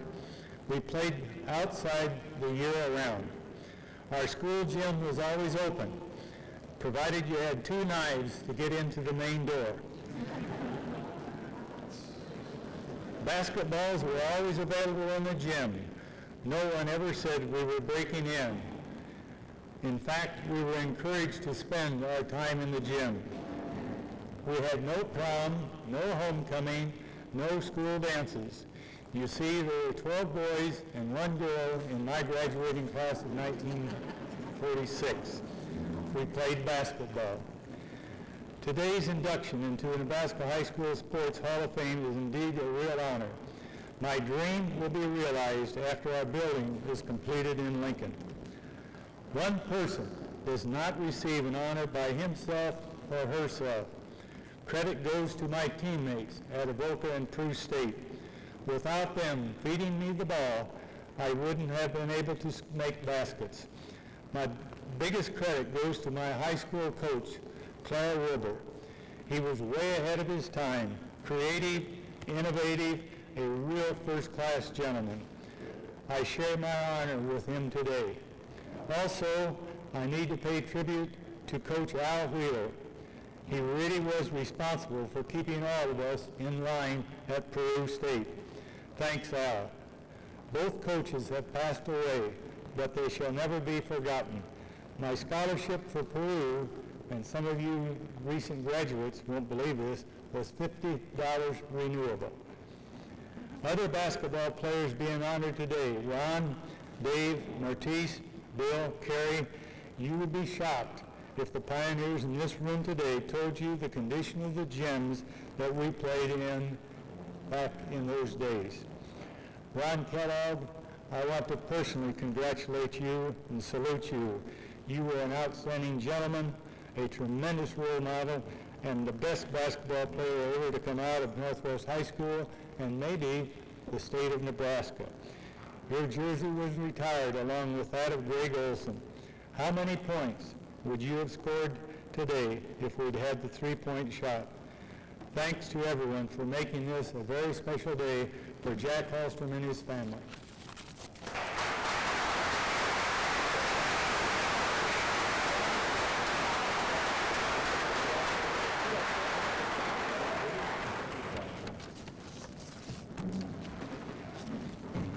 Our next recipient is Mortice Ivy of Omaha Central. Still recognized today as one of the most talented girls high school basketball players to ever play in Nebraska, Ivy led her Omaha Central team to state titles in 1983 and 1984. She still ranks 6th on the all-time girls scoring charts with a career mark of 1,926 points.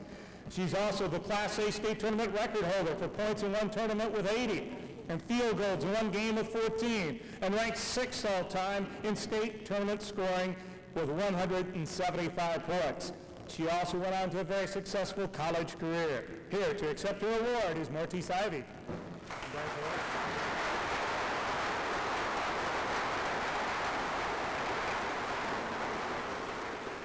Thank you very much. I want to give honor to God first. I also want to thank my parents, who are definitely my number one support systems, number one fans. I also want to thank the table that attended with me, my support system now. I've had a great career. It's been great. The state of Nebraska has been great for me, to me. I continue to live here because I want to do positive things for my state, and I've been blessed to do that. I also want to thank the Hall of Fame committee for selecting me. This is one of my greatest honors.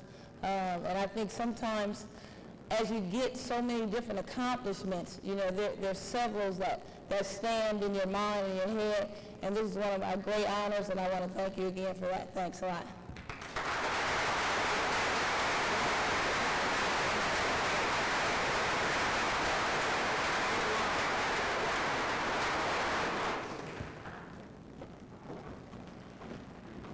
It's real simple to describe Mortice. She could play. Our next recipient is Marty Kobza of Schuyler. Noted as an all-around great athlete, Kobza made his mark in the weight events in track and field, posting an incredible all-time state record in the shot put in 1981 of 66 feet, 11 1/2 inches. He was also the first high schooler in the state meet to throw the discus over 200 feet. In 1981, his mark of 201 feet 7 inches was the second best in the nation that spring. Kobza was named Nebraska High School Athlete of the Year in 1981, and he went on to a highly successful track career at the University of Arkansas. Here to accept the award for Barty Kobza is Roger Berry, a friend of the family.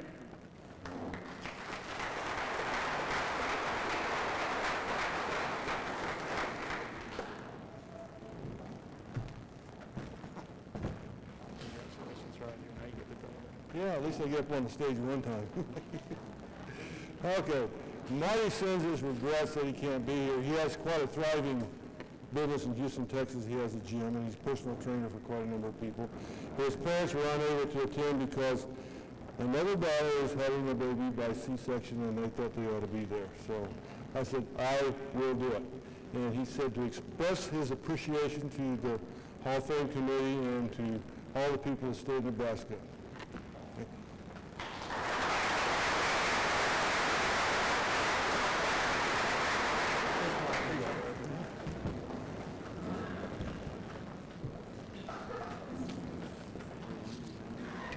Our next recipient is Jim Mather of Arapahoe.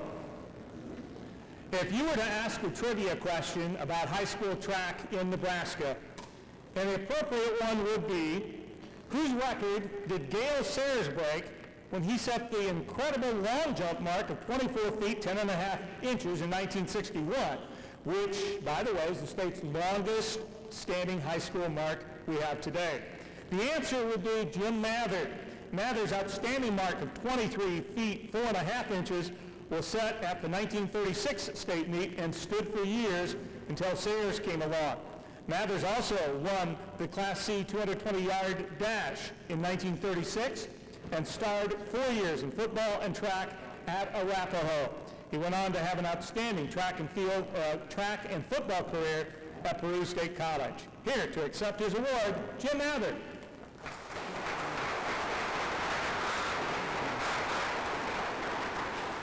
First, I want to thank the committee for nominating me. Then I want to thank my wife of 57 years, 4 months, 11 days.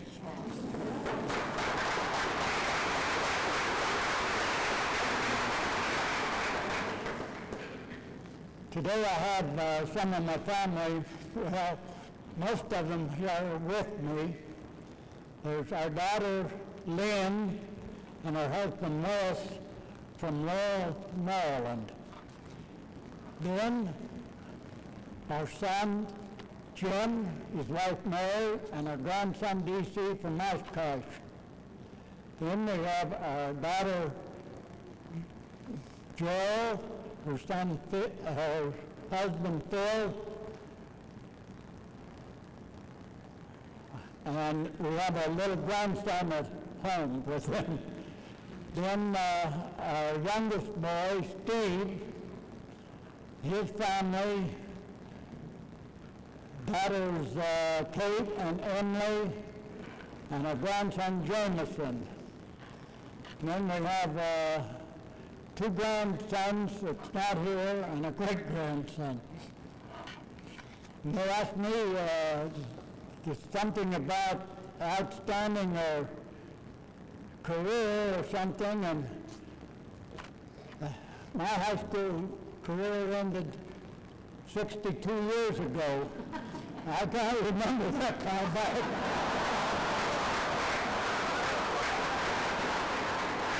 But I guess you could say my outstanding thing was when I set the state long jump record at 36.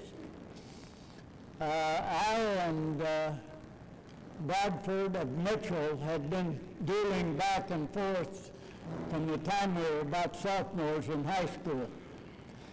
And I was lucky enough to win it in 36.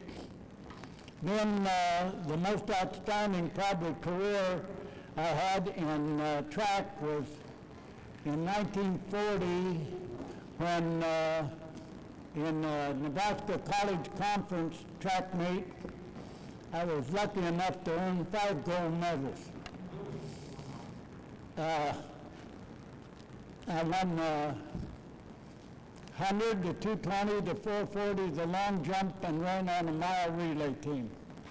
So that ended my career.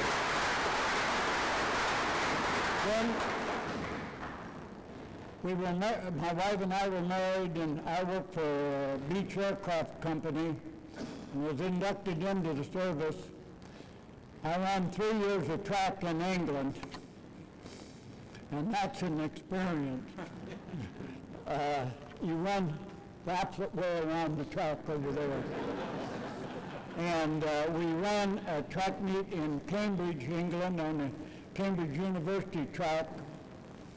Lane 1, about halfway around the track was a big tree that stood out halfway into lane 1. You run out around the tree. And then I came back after it got out of service. I think it was 1946, 45 or 46.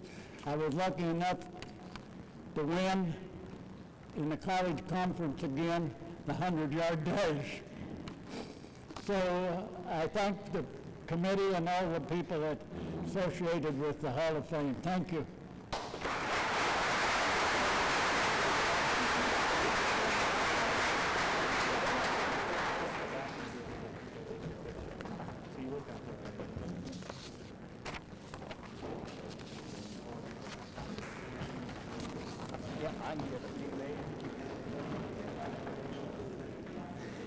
Our next recipient is Ruby Miller of Elm Creek. Now, for most of us high school sports fans in Nebraska, we know only of girls high school basketball beginning in 1976. However, before basketball was banned for high school girls in the state in the 1930s, Ruby Miller made her mark as one of the all-time greats.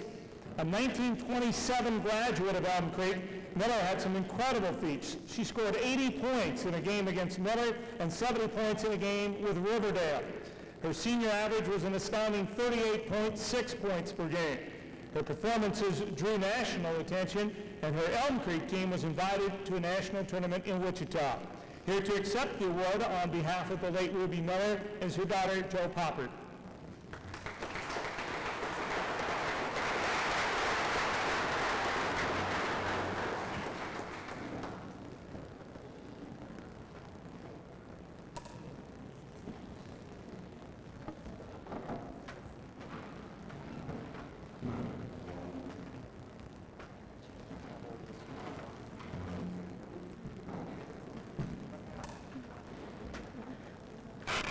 Okay, she doesn't want to talk, so I guess I have to. Ruby's daughter couldn't be here today, so I guess I get to talk. And we just want to say thanks for inducting her. And I'm sure she'd really love to be here, but she just couldn't, so thanks.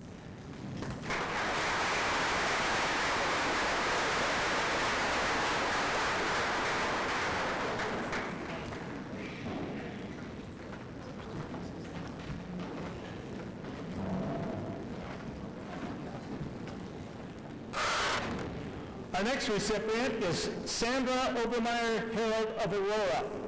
When the girls in this state were finally allowed to participate in all sports and started receiving statewide recognition for their achievements in 1976, Sandra Obermeyer became the state's first high school female athlete of the year.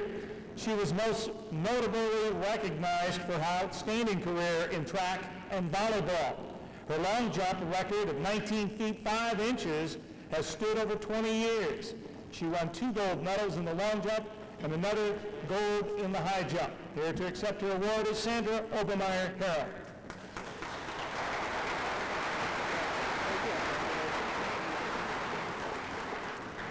Thank you. I want to also thank the committee for the Sports Hall of Fame. I, like Coach Zickman, was reading my Sunday paper late one night.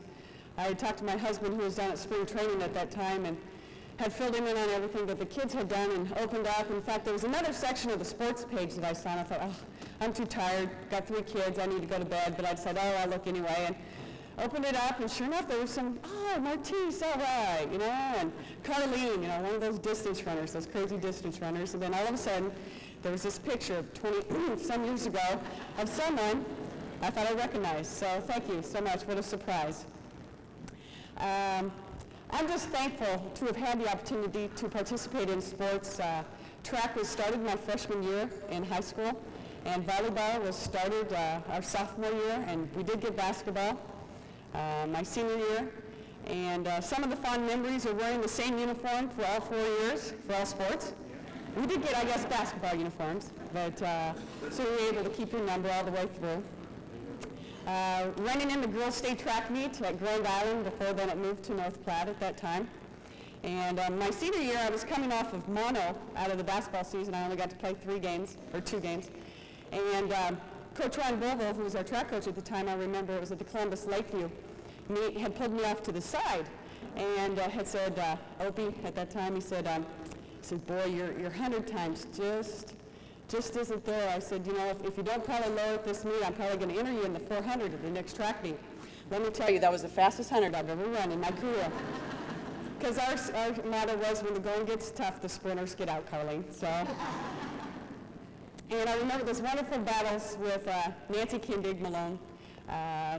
Between Nancy Kindig and Cindy Tatum, we all started junior Olympic track when we were 9 years old. Ran against each other at untold number of meets. And it was just an honor to have those. I call them still dear friends. But really, probably the only reason I still hold the long jump record is that my senior year, Class B did their long jump on Friday, and it was a beautiful, gorgeous day. In fact, I think we all got sunburned that day. And Nancy, who was in Class C, did it Saturday morning, and it was cold and blustery. And there was a strong wind that day, so fortunately, I guess I can thank the weather probably for that long jump record still holding true. But as all of us that have been inducted now, we all know that none of us could be here without the help of others. And I'd like to thank Nancy Lamberty and Mary Lee Palmer and Ron Bovel, who were coaches during my time, for their patience and the time and dedication they put in. And probably had to do a lot of counseling and psychological work there too. But I'd also like to thank my 20-some cousins that I grew up with. Every Sunday after we'd go to church, we met at one aunt and uncle's house. And after dinner, we'd have the biggest sandlot football game, baseball game, basketball game. And they kept me very humbled. They also were always informing me that I could never beat those guys. Also, my uncle, Coach Tom Millsap, who during my career was a great encouragement. I'd always receive notes that he would drop from the paper and encourage me. And to my sister, Jolene, who's here all the way from Virginia, I want to thank you for how you modeled for me the attempting and achieving excellence at everything that you put your hands to do. My brother Mark, who is my hero, I remember growing up and wanting to wear the same number he did, even trying to walk like how he did, and wanting to be just like him. He was an inspiration for at 5'7". He said he was 5'8", but at 5'7", he high jumped 6'7", and was helped me tremendously with the mental aspects of sports. I'd like to thank my mom and dad, who were always there. They put over 200,000 miles on a car, and in that time we never took a family vacation. It was just going from one athletic event to another. In fact, my brother's senior year, 5 years older than I was, he participated in the state high jump, which was at Conneaut that year. They got in the car with my sister and her then husband and drove all the way to Columbus, to which I was participating in a junior high track meet, and they got there just in time for the awards presentations. And I can only hope that I'm half the parent that they are, and I'll consider myself a successful parent if that's the case. They were told that coaches is always right, the ref is always right, and I hope I can carry that on with my children. And I'd just like to leave you with this last word that sums up kind of how I feel today, and it's taken from the Ultimate Playbook. It says, "Now to him who is able to do immeasurably more than all we ask or imagine, according to his power that is at work within us, to him be the glory." Thank you.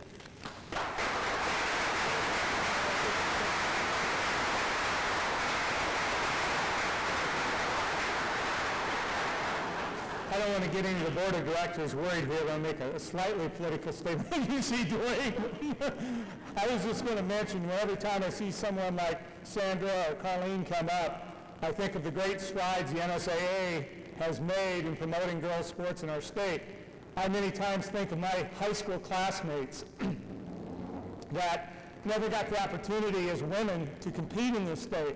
I once, when I was a sportscaster, Beatrice, met a young gal from Philly High School, I wish I could remember her name, that was a world-class sprinter, never got to compete in Nebraska because it was not available to girls at that time. So congratulations to the NSAA, the Hall of Fame people, to recognize all the things that these young ladies have done.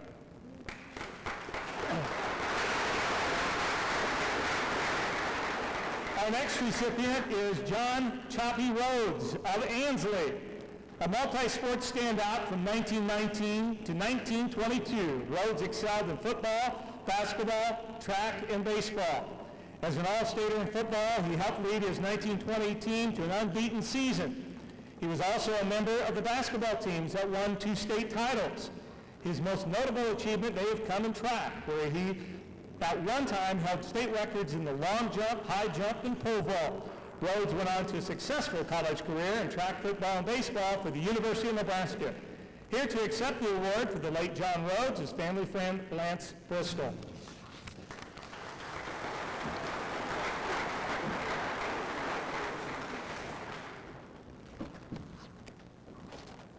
Good afternoon. It's an honor to be here today to accept this award for the family of John Choppy Rhodes, Choppy's daughter Joanne and his son John Jr., and for my hometown of Ansley. I never had the privilege of knowing Choppy Rhodes, but I've known about him most of my life. My first recollection of Choppy Rhodes came from reading his name on the Ansley High School track record board that hung in our high school gym and asking my dad about this man who had held the high school long jump record since 1922. By the way, Choppy's mark of 22 feet 1 inch has never been broken at Ansley. Old Ansley folklore said that Choppy would go to one track meet and win it, while the rest of the track team would go to another meet and win it. My research has never proven this to be true, but I have found out that Choppy Rhodes was an excellent high school athlete. At the 1922 Custer County track meet in front of 3,000 people and competing in a field of 300 athletes, Choppy won first place in 6 events, tied for first in another, and won fourth in the other. In addition, Choppy Rhodes was an excellent football and basketball player at a time when team equipment was handed down from team to team. There were no coaches, referees were local men who might have seen a game, and transportation to the game was either a train ride or a farm truck. In spite of these limitations, during Choppy's high school career, he played on 2 state championship basketball teams, coached and played on the football team that only lost 1 game during his junior and senior years, and set 3 state high school track meet records in the high jump, pole vault, and long jump. After Choppy's high school career, he went on to play and letter in football, baseball, and track at the University of Nebraska in Lincoln, playing and winning the games against the famous 4 Horsemen of Notre Dame and Red Grange of Illinois, and receiving all-conference football honors. After graduation, Choppy coached at UNL, the University of Wyoming, a professional football team in St. Louis, and at Blair High School. Not bad for a boy from a town of a population under 700 and a high school of 50 boys. Today's award is highly deserved and greatly appreciated by Choppy's family and hometown. Perhaps the best way to conclude my remarks is to quote from a letter I recently received from Choppy's son, John. There is a message Dad would want to convey. He insisted that he had no natural athletic ability as a boy. He would say everyone in his class could outrun him when he was a freshman. Dad's achievements came because he worked hard at everything he attempted year-round, rain or shine, it made no difference. Dad practiced religiously at every aspect of what he was trying to accomplish. He never gave up. He had to be able to compete with the best no matter what the endeavor. Dad stressed, you don't have to be gifted to be great. Much more satisfaction can come from what you accomplish on your own. Again, on behalf of Choppy's family, thank you for this most deserved award.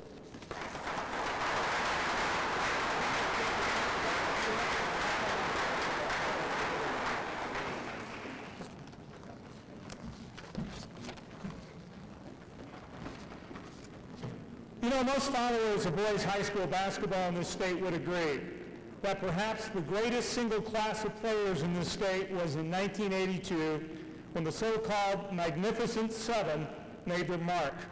This group of Division I talented players not only made their mark with their individual teams, but also made their mark as a group when they band together to make up one of the greatest Las Vegas All-Star teams this state has ever had. Today, we honor 4 of those outstanding players in 1982. Our first recipient, Dave Hoppin, Omaha Benson. In his senior year at Benson, Hoppin averaged 23.9 points a game, a figure helped by his highly accurate 64.5 field goal percentage. He had over 1,200 points in his career, a career which was topped by his team state runner-up finish in 1982. Dave went on to a record-setting career at the University of Nebraska, and if it wasn't for a knee injury, we would have heard a lot about him in the pros. Here to accept his award, Dave Hoppin. Congratulations, young man. I'll hold this. All right. First of all, I'd like to thank the Lord, first of all, for just being able to bless me with all the athletic ability that he gave me. I put a little bit of hard work into it, but I couldn't have done much without what he gave me. The second thing, person I'd like to thank is my wife, Sue, who has been with me and put up with me since I was a junior in high school. And she's been with me through all the good and bad times, and has always stood by me through the injuries and the other things that I've had to put up with, and has always been there for supporting me.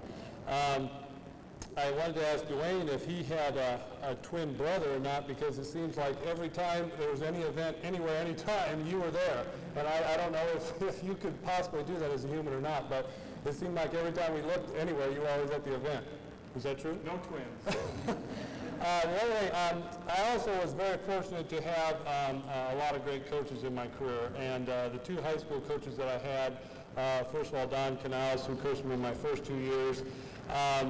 He really taught me so much. He was a psychology teacher and taught me so much about the mental part of the game. He used to make all of us go in the locker room 10 minutes before every game and kind of sit in your own corner and turn off the music and not talk to anybody and kind of think about what your role was for the game and what you were going to do during the game. And I carried that on throughout my college and pro career. That was something that I continued to do. And also, Coach Shelster, Coach Terry Shelster, who coached me my senior year, who was probably, other than myself, was one of the most fierce competitors I've ever met. Wanted to get out there on the floor and play with us. When you did something wrong, he wouldn't just tell you what to do. He'd get out there and show you how to do it. So he was a great inspiration to me. And also my parents. They're both passed away now, but my dad, who would go out there and every day came home and whether it was throwing the football in the backyard or shooting baskets or pitching to me or whatever, he was always there to help me, and also playing basketball in the driveway, never let me beat him one time. So that was kind of something that always kind of urged me on. And my mom, who was by far my biggest supporter of all time. She came to every high school game, came to all my games in Nebraska when I played there, and no matter what happened, she was always there to give a lot of support. The last thing I wanted to talk about was, I guess I probably have to thank Jack Hallstrom a little bit. He talked about not knowing about having playing facilities. In my 3 years at Benson High School, we never had a home game. Our gym was too small to hold any. We didn't have any stands on either side. We could practice there, but we didn't have enough to hold a regular crowd. So we would have to go and play all our home games at Northwest. So I guess I have to thank Coach Holston for letting us come play at Northwest. And in fact, one time, I think in my junior year, we played against Ron at Northwest, and we were the home team, and he was the away team, and it was his own home gym.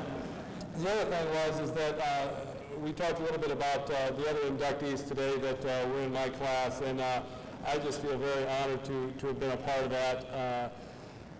No matter what, if it was something consciously or subconsciously, those guys, Ron and Kerry and Bill Jackman, we all pushed each other. You could pick up the paper in the morning and see how many points Ron had, how big a win Prep had the night before, and so it was always something that really pushed you. We played a lot together in the summer times and then played against each other in the winter times, and they were always a great competition for me, so I want to thank them also. And thank the committee for selecting me for this honor. like Marty said, I've had a lot of honors in my past, and this is one of the one that ranks up there at the top. Thank you very much.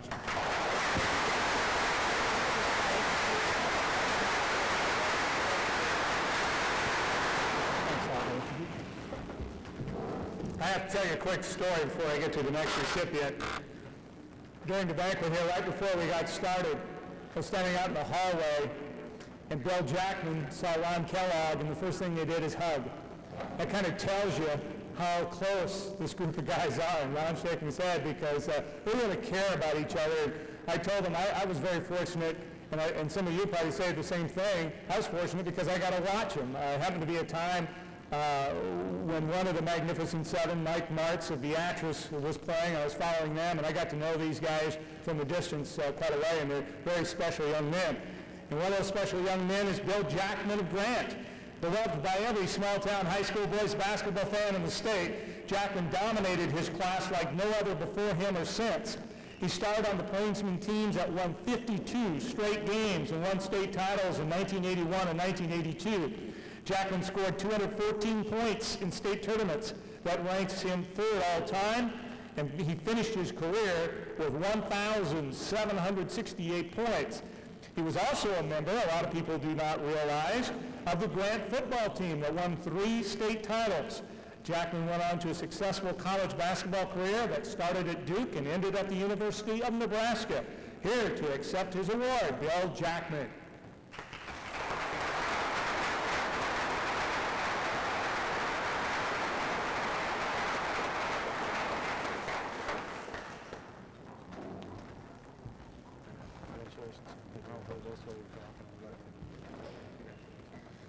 I just have to say is I was happy that I didn't have to play in Omaha against Ron, Kerry, and Dave, or I might not be standing here today. So, why don't you use this mic quick? Okay. And get it a little closer to you.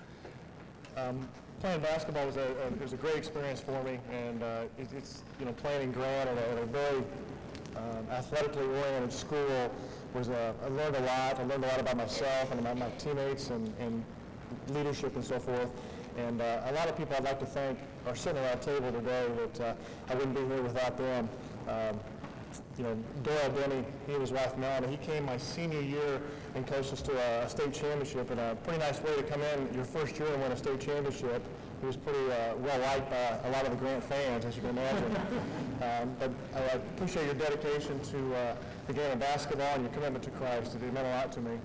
John Forney, assistant coach at Grant. He was our assistant basketball coach for 4 years. He was there for Tom Lawson, and Tom Lawson was the head coach for 3 years, and then when Doyle Denny came in. And Coach, really appreciate you as well. He's probably the best assistant coach that has never been a head basketball coach in the state, and at some point you probably should have been. I really believe that, but I appreciate you and just your commitment to Grant athletics. My 2 aunts, Mary Jean Mulvaney and Pat Kirby, who were really the stars in our family, really set a standard of excellence at the University of Chicago when they were head of men's and women's athletic at the University of Chicago. And I suppose the other biggie in the family was Charles Mulvaney. He gave us a lot of insight. All 5 of them, there's 5 boys in my family, gave me a lot of insight about athletics. My mother particularly, Mom, I appreciate all you've done. It's been a great ride, and I love you very much, so thank you. And last, 2 other people, my wife Zoe.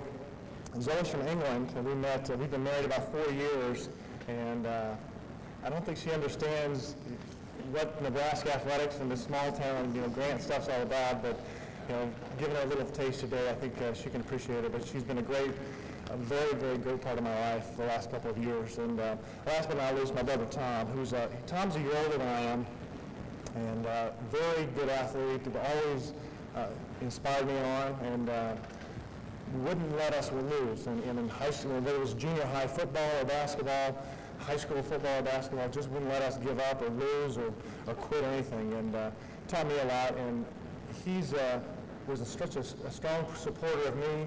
And I suppose there was such a good role that he took in athletics and playing on our teams that he could have been the star. He really was the star in my eyes, and very much a hero to me. So thank you very much.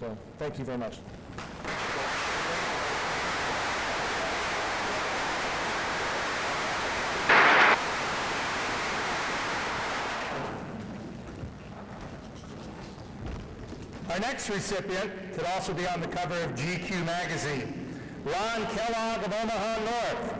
Considered a star among stars, Kellogg scored over 500 points in 3 different seasons while at North and finished a fantastic high school career with 1,644 points. The lefty with the unusual shot averaged 24.5 points his senior season and was always known as the go-to guy in a clutch situation. Kellogg kept that reputation when he went on to star for the Kansas Jayhawks for 4 years. Here to accept his award, Ron Kellogg.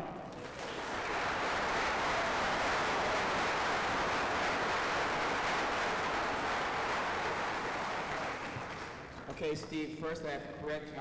I played at Northwest High School, not North High. Excuse me. That's okay. That's all right. I actually knew that. Okay. First of all, I'd like to thank my parents, Mr. Glenn and Anita Magnus. Secondly, I'd like to thank my coach, Dick Cole, for all the support, for believing in me and giving me the opportunity to start as a sophomore. It was a great career. Secondly, I'd like to thank Martise Ivory's father, Mr. Ivory. He was one of my first coaches when I was in the 4th grade. He was a coach at Central High School, and I was going to Callum Elementary School until we moved. I was playing for Callum Elementary School, but when I went to Central Junior High, or grade school, I'm sorry, Central grade school, I tried to play for 2 teams.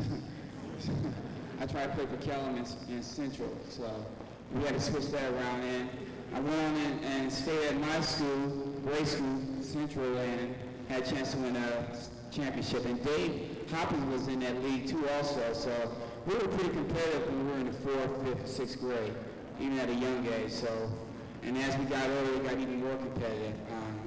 I'd like to thank my lovely wife and my 2 sons. I met my wife in college at Kansas University. She's been an inspiration in my life. She's helped me get to where I'm at today. She helped me make wise decisions in my life. I appreciate her. And my beautiful boys, I have 2, Ronnie Jr. and Jordan, which he's only in there for a while, but he fell asleep on his mom. I thank the committee for giving me this opportunity to induct me into a High School Hall of Fame. It's a great honor, and I'm looking forward to the rest of the life, so I enjoy it. Thank you.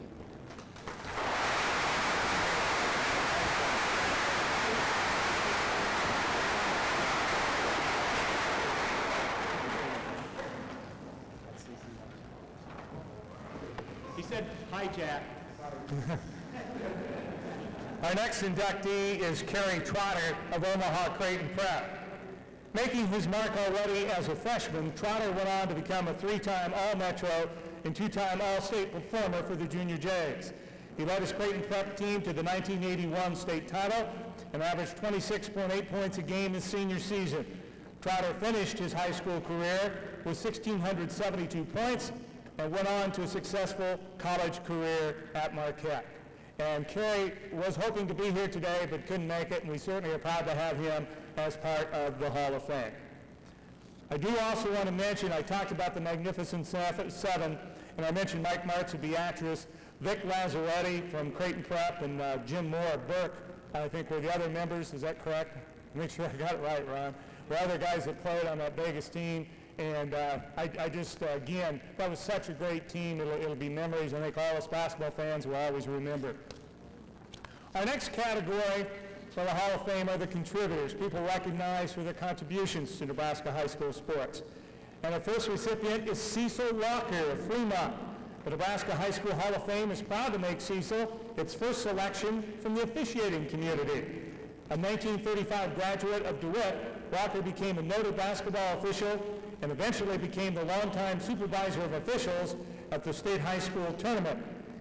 He was also a Big 8 official, and prior to his officiating career, Walker was a standout athlete at DeWitt in football, track, and basketball. Here to accept his award is Cecil Walker.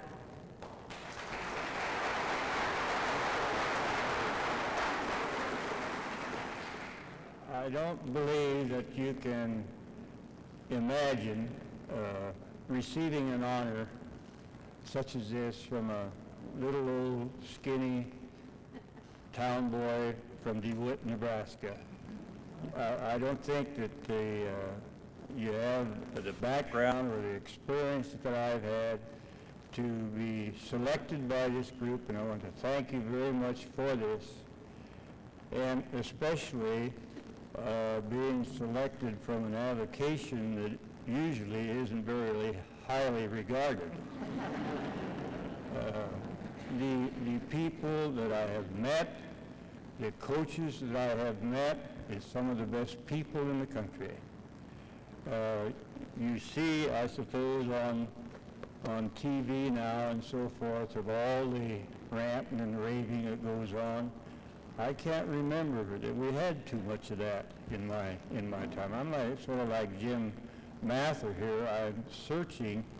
I don't quite remember 63 years ago. You see, when I worked the first basketball game, and maybe some of you remember Joe Sukkabody from Swanton, when he had all those basketball teams, and one of the handicaps we had at that time was that you had to play around a pot-bellied stove. And that the court wasn't that large, you know, and then we received, and I should say we, I was the only one there because we didn't even use two people at that time. Only one, and I received $2 working both ball games. Good thing they didn't have girls basketball at that time. They probably worked that one too. But I wish to thank the committee for this. And by the way, before I forget, the people who have come with me today to appreciate this honor is my son, Tom, and his wife, Laura, and my very good friend, Evie Welch. They insisted that they come here, and I said, well, you want to be prepared, and I don't think they've been disappointed for the things that have been going on. I appreciate some of you coaches weren't too complimentary at times. I've met good people, and I've met a few bad ones too, but the good ones outweigh the bad ones. Thank you very much.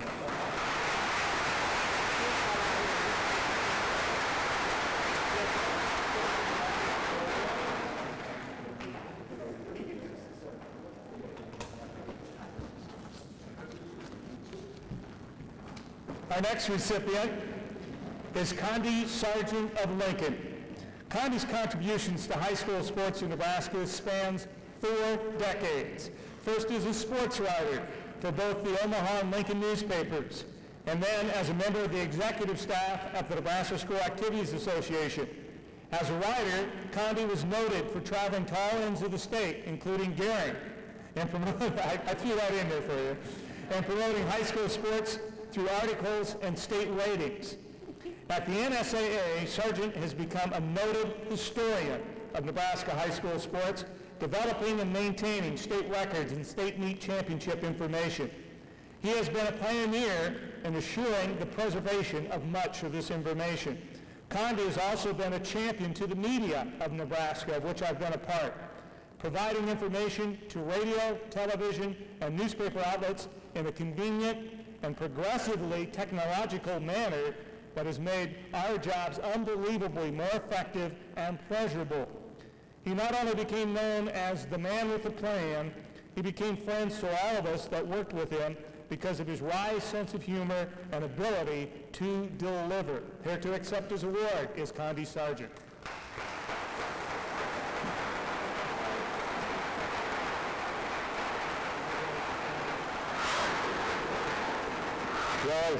Guys, cheer real hard for the last one because, you know, this baby's about over.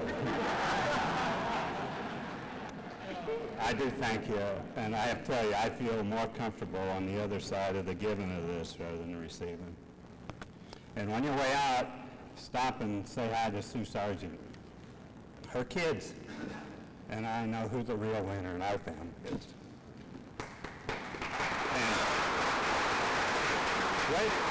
Way back in 1959, I spent half of what Sue saved while we were in the Army to come to Lincoln, Nebraska for a job interview. We're Hoosiers way back when, and we were in the Army then in New York City. Then I spent the other half of what she had saved bringing us and our oldest son out here to Nebraska to start working at the Lincoln Journal. We had no money when we got here, and you don't get paid much, right, Raleigh Chain, at the Lincoln Journal-Star. And I had a couple of feelers for job interviews back in Indiana that I didn't have the money to go back and even check them out. And that sounds like that's bad news. Turns out that was good news, because it socked us into Nebraska, where we found a great place to live and to raise our kids and work. I worked at the Journal and at the World Herald and then the NSA, and I had good bosses. Jimmy Riley from the NSA is back here now. I've had a good time. I even got paid for doing this silly stuff that they all talk about me doing. I can remember going back to a little town in Indiana for my 25th high school reunion. There was 21 of us in the first grade there, and I think 19 of those twins. You know how it happens, Bill Jackman, in the small towns. You all live there and you live together, you know each other. Everything you do with those 21 people for all your life that you're there. They had a first grade picture, and we were all looking at, yeah, I know you. There's one kid I did not know who it was. And he was only in our grade the first year, and I came in about halfway through the first grade. I did not remember him. And I got chastised a little bit from some of the smarter members of the class who remembered him perfectly. And I think the truth of what happened to me in those 25 years came out when I said, well, I'll tell you what, I could probably name you 3 basketball starters at over 200 Nebraska high schools. I know who the only 4-time champion in the state tennis is, and that's our boy Bill Brown.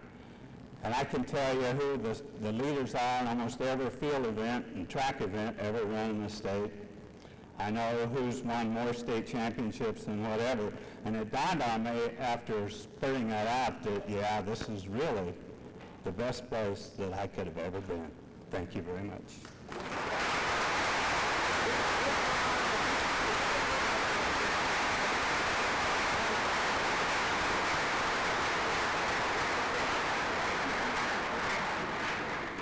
I have a few more announcements. For all the recipients, please come up front here. There's some photo taking that needs to be done. Promise you it won't take very long, right, Stu? But Stu asked that, Cost Special asked that all the recipients please come up to the front, and we'll take some quick photos. Also, the memorabilia back there will still be for sale. Proceeds go to the Nebraska Hall of Fame. I'd like to thank all the people who have contributed to the Hall of Fame in the past. Very much appreciate that. Balloons, mugs, and programs are there for your taking. Please tell your friends about how much fun you had today and make sure that they come here next year. Thank you very much. I appreciate being your Master of Ceremony.